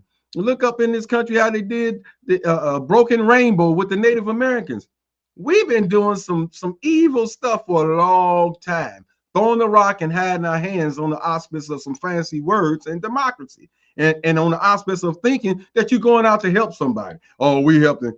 And then we got to factor in the whole media rhetoric. I'll talk a little bit about that in the book about, he's eating babies, how they victimize, a leader. They go in there and victimize, give him the bad press. So you could go in there and do what you want to do. He's eating babies. They treating the people wrong. They don't got to the point of hiring people to disrupt stuff. They don't got to the point of destroying and bombing their own facilities just to start a war to do something. See, history will give you all of that. And you'll see, if you don't know history, you be like a leaf on a tree. Wherever the wind blows, they tell you that stuff and you believe in. So this country is comfortable about the mentality of where we at right now and our lack of understanding who we are. And that's why I said too in the book is that you can have relationships with unscrupulous people and don't even know who you're dealing with, who you cohabitating with, because you don't know their history. You don't know the history. So you sit up here indulging in businesses, organizations, and this, that, and other, and don't know the history 2 generations back. That was all started by the Klan and this, that, and other this, and you don't know. So it's Well, to your point, Brother Antonio, when you bring up the idea of not knowing the history of people, we have short memories. Yes. The president who was the president before the current president has quite a history. And we don't really think about that history, because if we did fully look back and understand things that were done and things that he was a part of in his tenure on Capitol Hill, we would have said, no, I don't know. I don't know about this cat. He put our brothers behind bars so that they could be free labor. We don't think about that. We don't think about history. We just don't look back. And the most important thing that we can do, and this keeps coming up time and time again, but it's relevant and it's important. We have to remember who we are. Absolutely. Because we just don't We You just don't. don't know. I mean, if we really knew who we are and we exercised our command of language. I was thinking about that this morning, Lynn. Mm-hmm. You've written a book, and in this book are words. And these words are an extension of your mental capacity. Mm-hmm. When we think about the power of words, and we want to put it in a biblical context, it was words that created the universe that we are experiencing right now. And that's one of the reasons that it's so important for us to tune in to that power. So if you are locked into that power with a full understanding of who and what you are, then you can use words to create a different reality, not only for yourself, but for other people. And Mm-hmm. I would have to think that part of your motivation in writing this book was to be able to give people information, knowledge, and awareness that they could use to create a better world. That's absolutely, absolutely. Just get you to think. That's what I said. A self-reflection guide for you to look at some of the examples and see if you find, you fell into that, that conundrum. If you fell victim to that type of behavior because you're trying to fit in. This is, you're looking at it as a job, and things of that nature. If we just knew, that history, if we just knew the history, maybe I'm hoping that we would respond better. I'm thinking about part of the title, form of a higher killing. The book I'm talking about. But anyway, it talks about all the experimentations that they have done in this country on people, and that if we knew those particular things, just like those atrocities that I talked about, that we went all over the world with Noriega and how they tried to get rid of Castro and the Libya and Gaddafi, all that underhanded stuff that was going on, man. If you knew that history, coupled with all the stuff that they have done to us, a lot of that stuff is just coming out. It's just coming out what has been done to us as people. Mhm. So I would just hope, that's why history is so important. I would hope that you would think a little different about and examine some things. So I'm gonna throw this out. It's a little crazy. I know our good brother Dr. Scott Whitaker wrote the book called Medicine, and in that he talked about the effects of fluoride on people, ambitions, motivations, and things of that nature. And it said, I can't say if it's documented, a fact or not, but they said that fluoride was used in Nazi Germany prison camps to make the prisoners more docile and easy to be controlled. So if there's any truth to that, something is going on to damper. Like you said, we quickly forget, and our memories are shot. You know what I mean? Something is going on, because even we get an arousal when the police kill one of our babies. We all fired up for a minute. And then you know what I'm saying? Then it's gone. You know what I mean? So what's causing that? And we can't think for not one moment that ain't intentional. Just like when you go in prison, how they take away your sexual desire by giving you something to eat. Okay, then they inundate you with some stuff to take away some. So this man been experimenting for a long time on your biology, what makes you tick, on your melanin, and all the rest of that. Come on, y'all, let's wise up. I'm going to tell you, Brother Lynn, YouTube is dangerous because they're giving you so much information about history and how things work. I watched a video a few days ago that dealt with how bread was used by religion to dumb folks down and to take away their memory and to What? affect their thinking. Bread, specifically wheat. And they were saying that the wheat can cause brain fog. It can actually disaffect your pineal gland. So you brought up fluoride. It's in the water systems. And they've documented it, brother, that it Mm-hmm. does inhibit the function of the pineal gland. Mm-hmm. Our third eye, they want that bad boy closed at all times because when it's open, then not only do you see with your physical eye, but you have something that's connected to the greatness of the universe that will enable you to envision, to imagine, to create, and to be effective within your divine aspect. That's right. Okay. That's right. Mm-hmm. So it's got me thinking. It's like, Hey, okay, let me take weed out for a week and see what happens. mm-hmm. Okay. And Mm-hmm. I'm gonna have to share that video with you so you can watch it yourself. And these Mm-hmm. kinds of things, they don't stay up for long Mm-hmm. because they don't want the truth to get out. Just like they don't want us to understand our divine power. They don't want us to know because Yeah. if we did, then they would lose control over us. See, this will history come again in play. And I speak about it a few times in the book about the German scientists that they brought up in the whole mind control experiments. You know, you have to, you have to know those particular things so you can take reference to it and understand the game that is being played. When you spoke about bread, I just seen something, it didn't necessarily say wheat bread, but it's something called bromine, not bromelain, but bromine is something that's in bread. That's a problem that they put in bread. So, and I just was talking to a friend of mine about that because it scares me. It scares me to the fact that I am vulnerable to any devious, heartfelt act that this system want to do to people.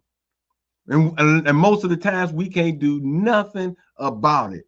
And I don't like being that vulnerable. If they wanted to put it in the bread, if they wanted to put it in the water, if they wanted to put it in the deodorant, if these television tools and with these blue lights and all this other stuff, if they wanted to do anything to us for any devious way, they can do it. Wherever your heart, devious mind goes, if if they wanted you to stop having babies, they can sterilize you in any kind of way like my man, look up your Operation Paperclip. Yes, all of that stuff that they've been doing. But like I said, why are we still falling asleep?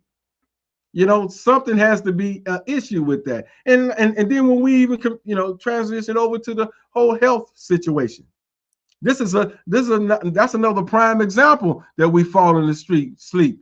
Look how many knee replacements and hip replacements that is running rapid in our community right now.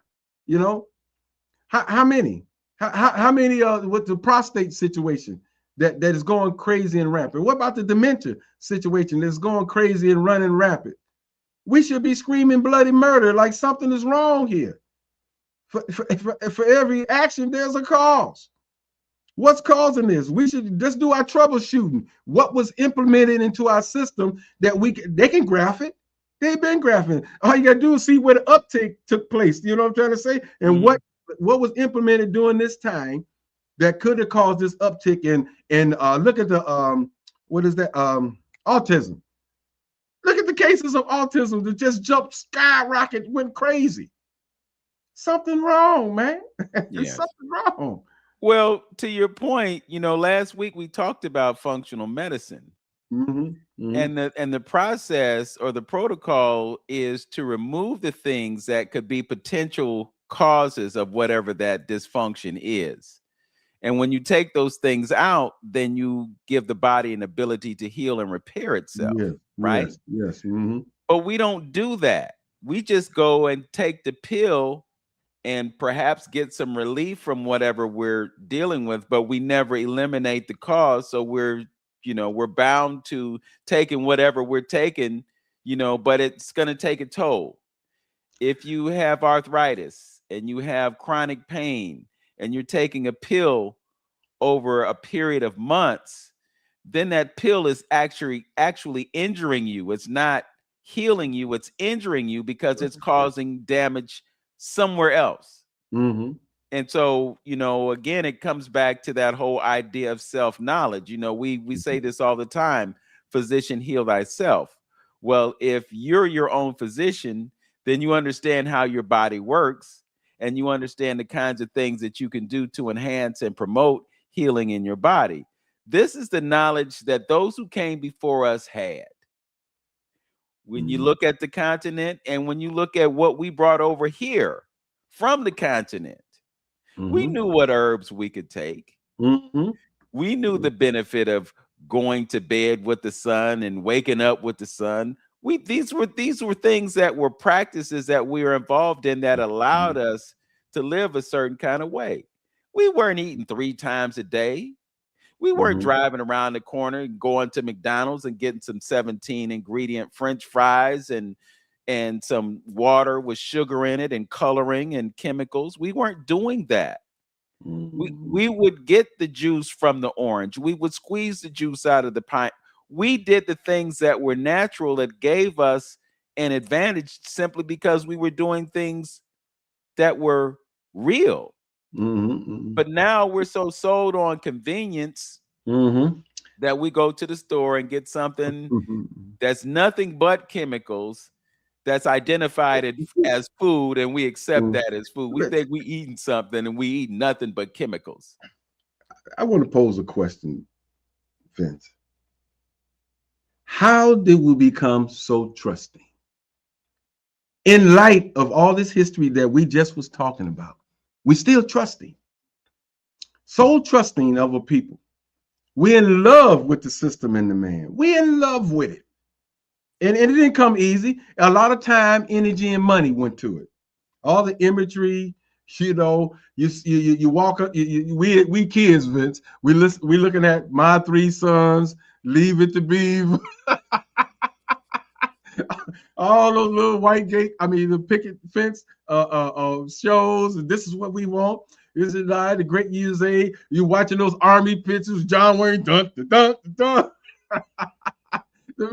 The man has worked hard and getting and stifling anything that showed Black folks in a positive light and winning and doing something. Even when we should be touting the stuff that we did, even when we lost, showing the courage against all odds, even though we didn't change the course of something, but the man stood up against all those odds and just still said, hey, I ain't bowing down.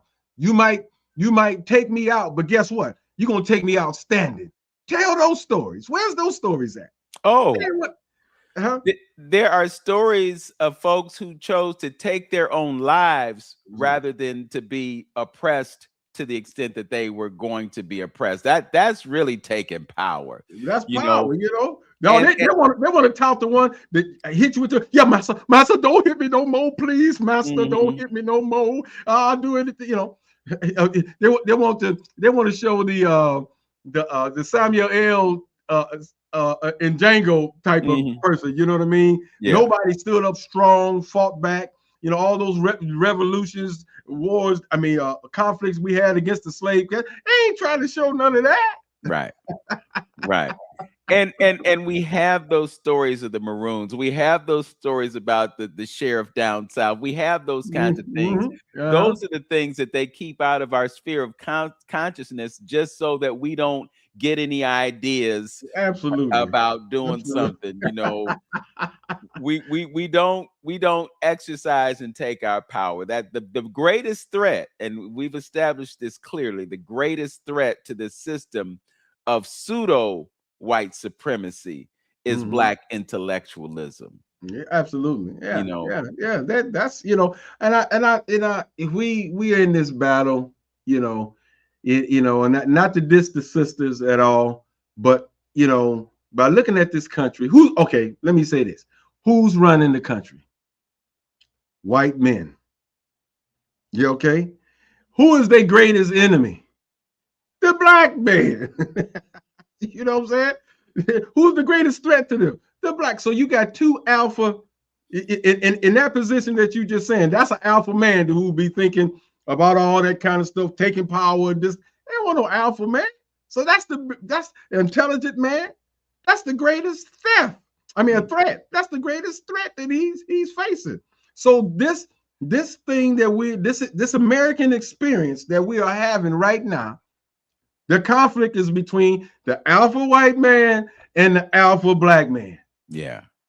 That's the problem right there. And You then know? you have those hybrids.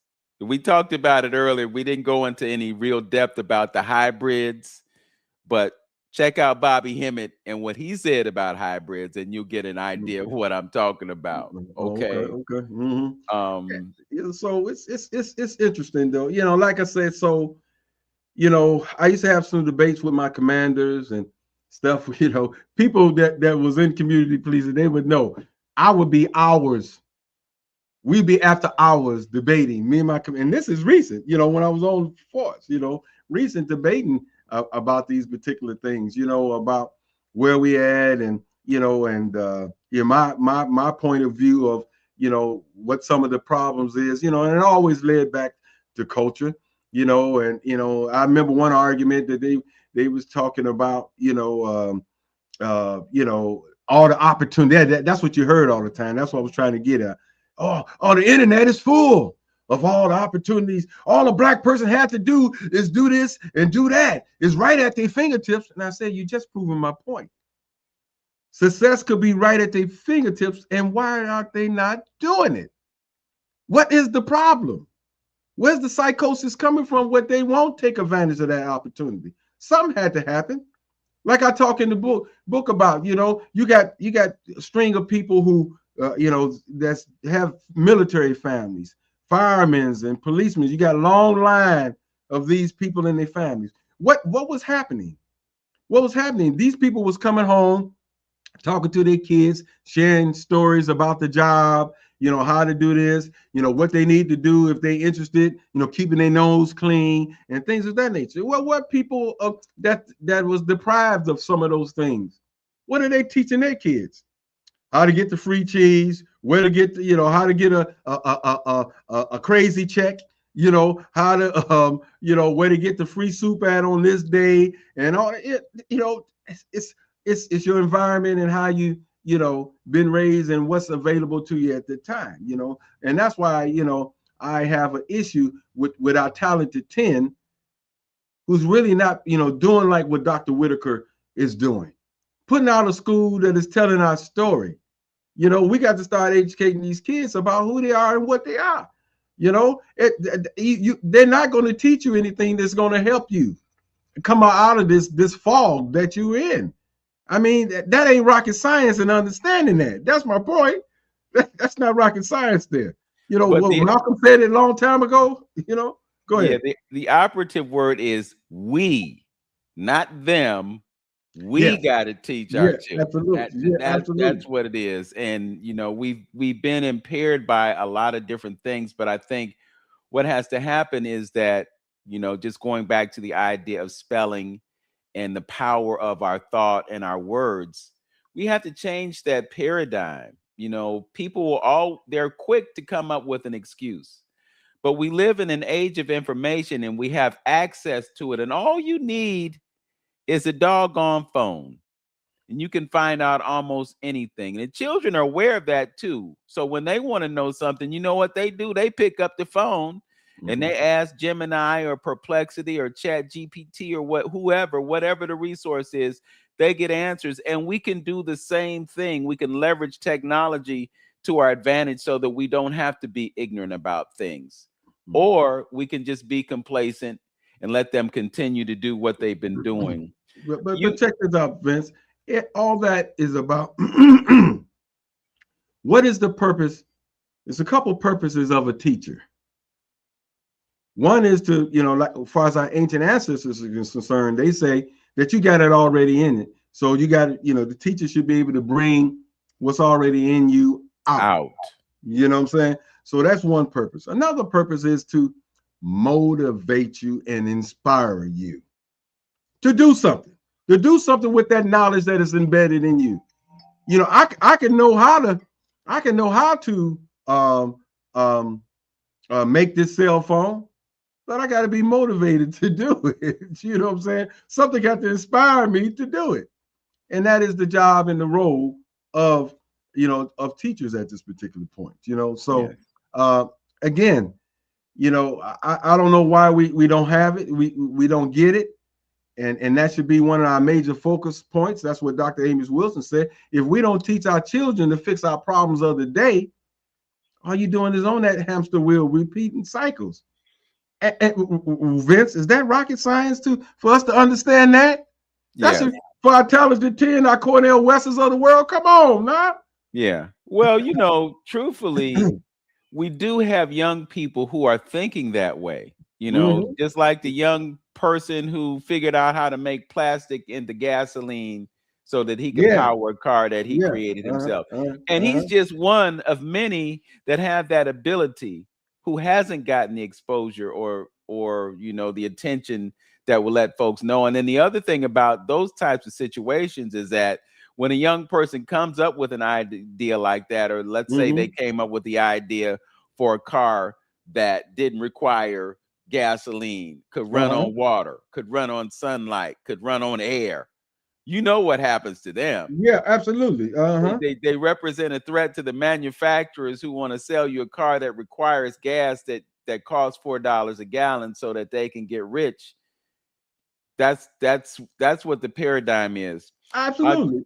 I just wanted to hit a couple of things that you have in your book outside of the chapters, because you've got some bonus chapters in there that perhaps relate to community policing or perhaps not. But I want to put these things out here perhaps as an inducement for folks to check out your book.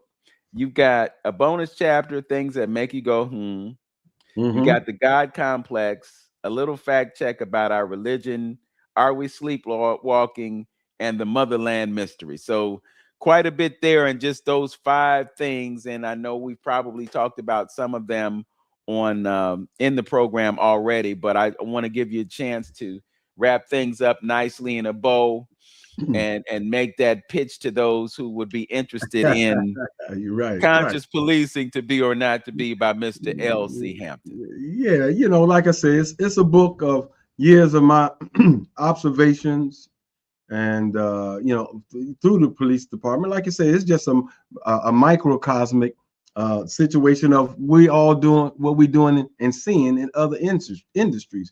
We have to take control, and we got to understand when dealing with our people, what's going on and where we are coming from. So and this what this book is about, and it gives the community as well an inside look, of some of as far as the police culture is concerned, and what some of the people be thinking, the police officers think, how they react and respond to certain things, because they grow numb. It's a point where I say we need to be human beings again. Somebody had to come up with a program to be human again, because we see some of the things out in the streets. You get to the point where sometimes police is at these gruesome scenes taking pictures, of that, and sharing pictures of that. How insensitive is that to life and things that are going on? Just like they used to take pictures of folks hanging from ropes. Yes. Or being burned alive. Yes.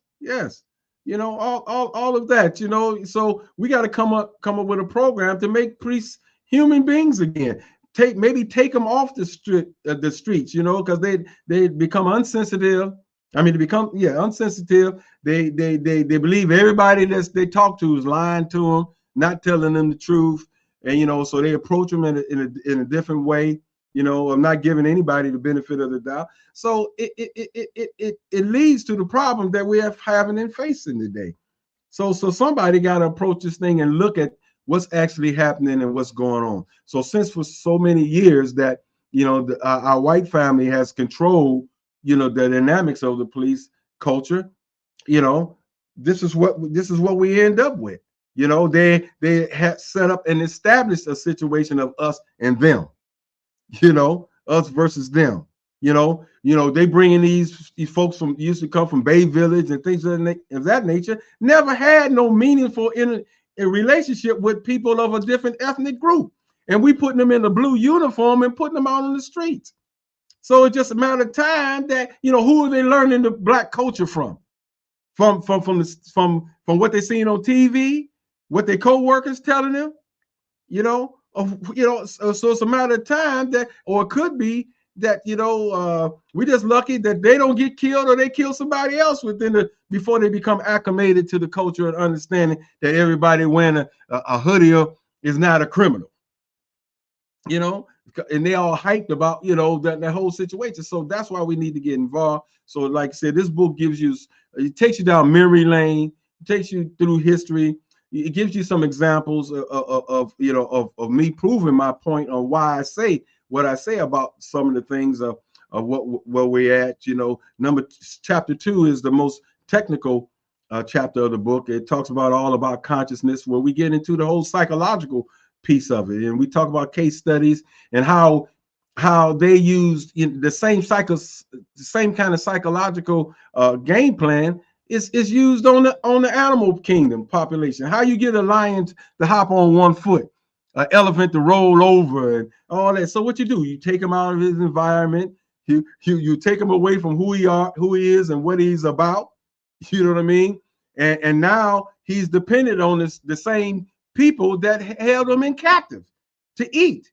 So now you make him vulnerable to you, and then now you dancing, you rolling over, you hopping on one foot, because now this is the system of the man that is feeding you, and you got to cooperate. So you wind up losing yourself. So that's what chapter 2 kind of gets in. So it was just a lot of my observations and the things that I put together over the years, and some of the people that I've rubbed elbows with and brought to town.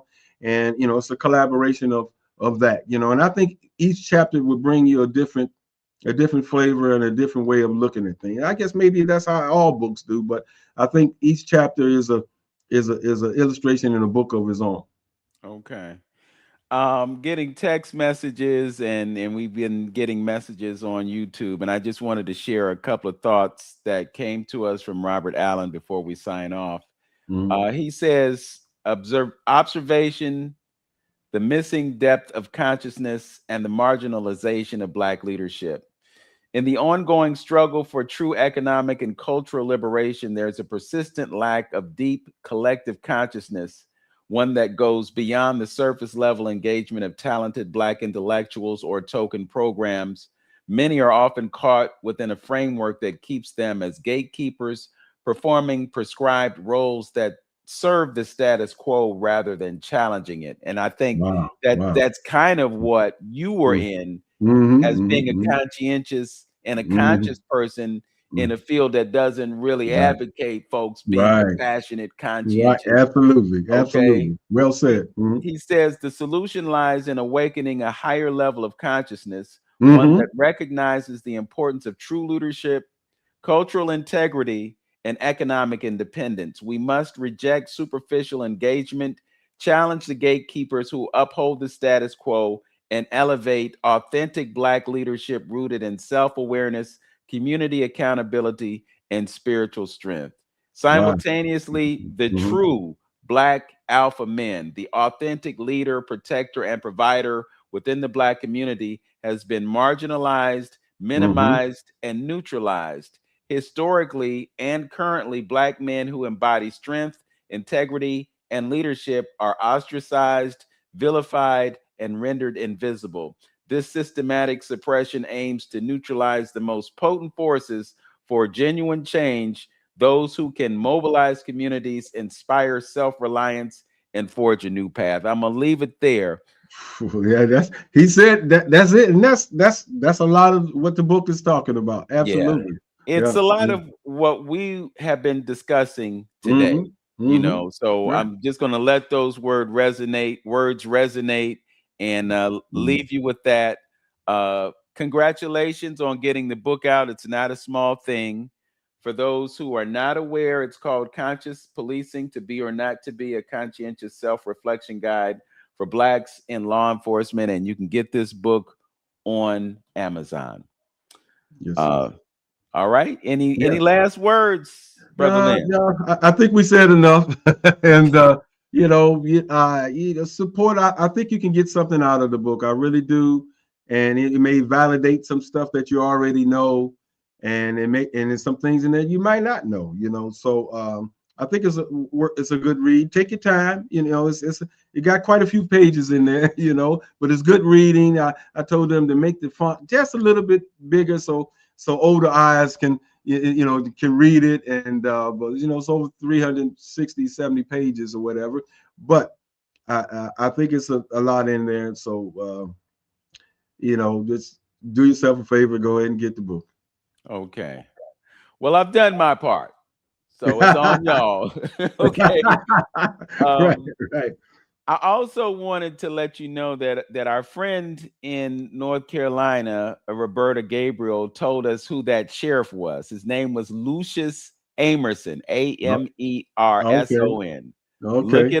Look up the story. It's Lucius D. Amerson.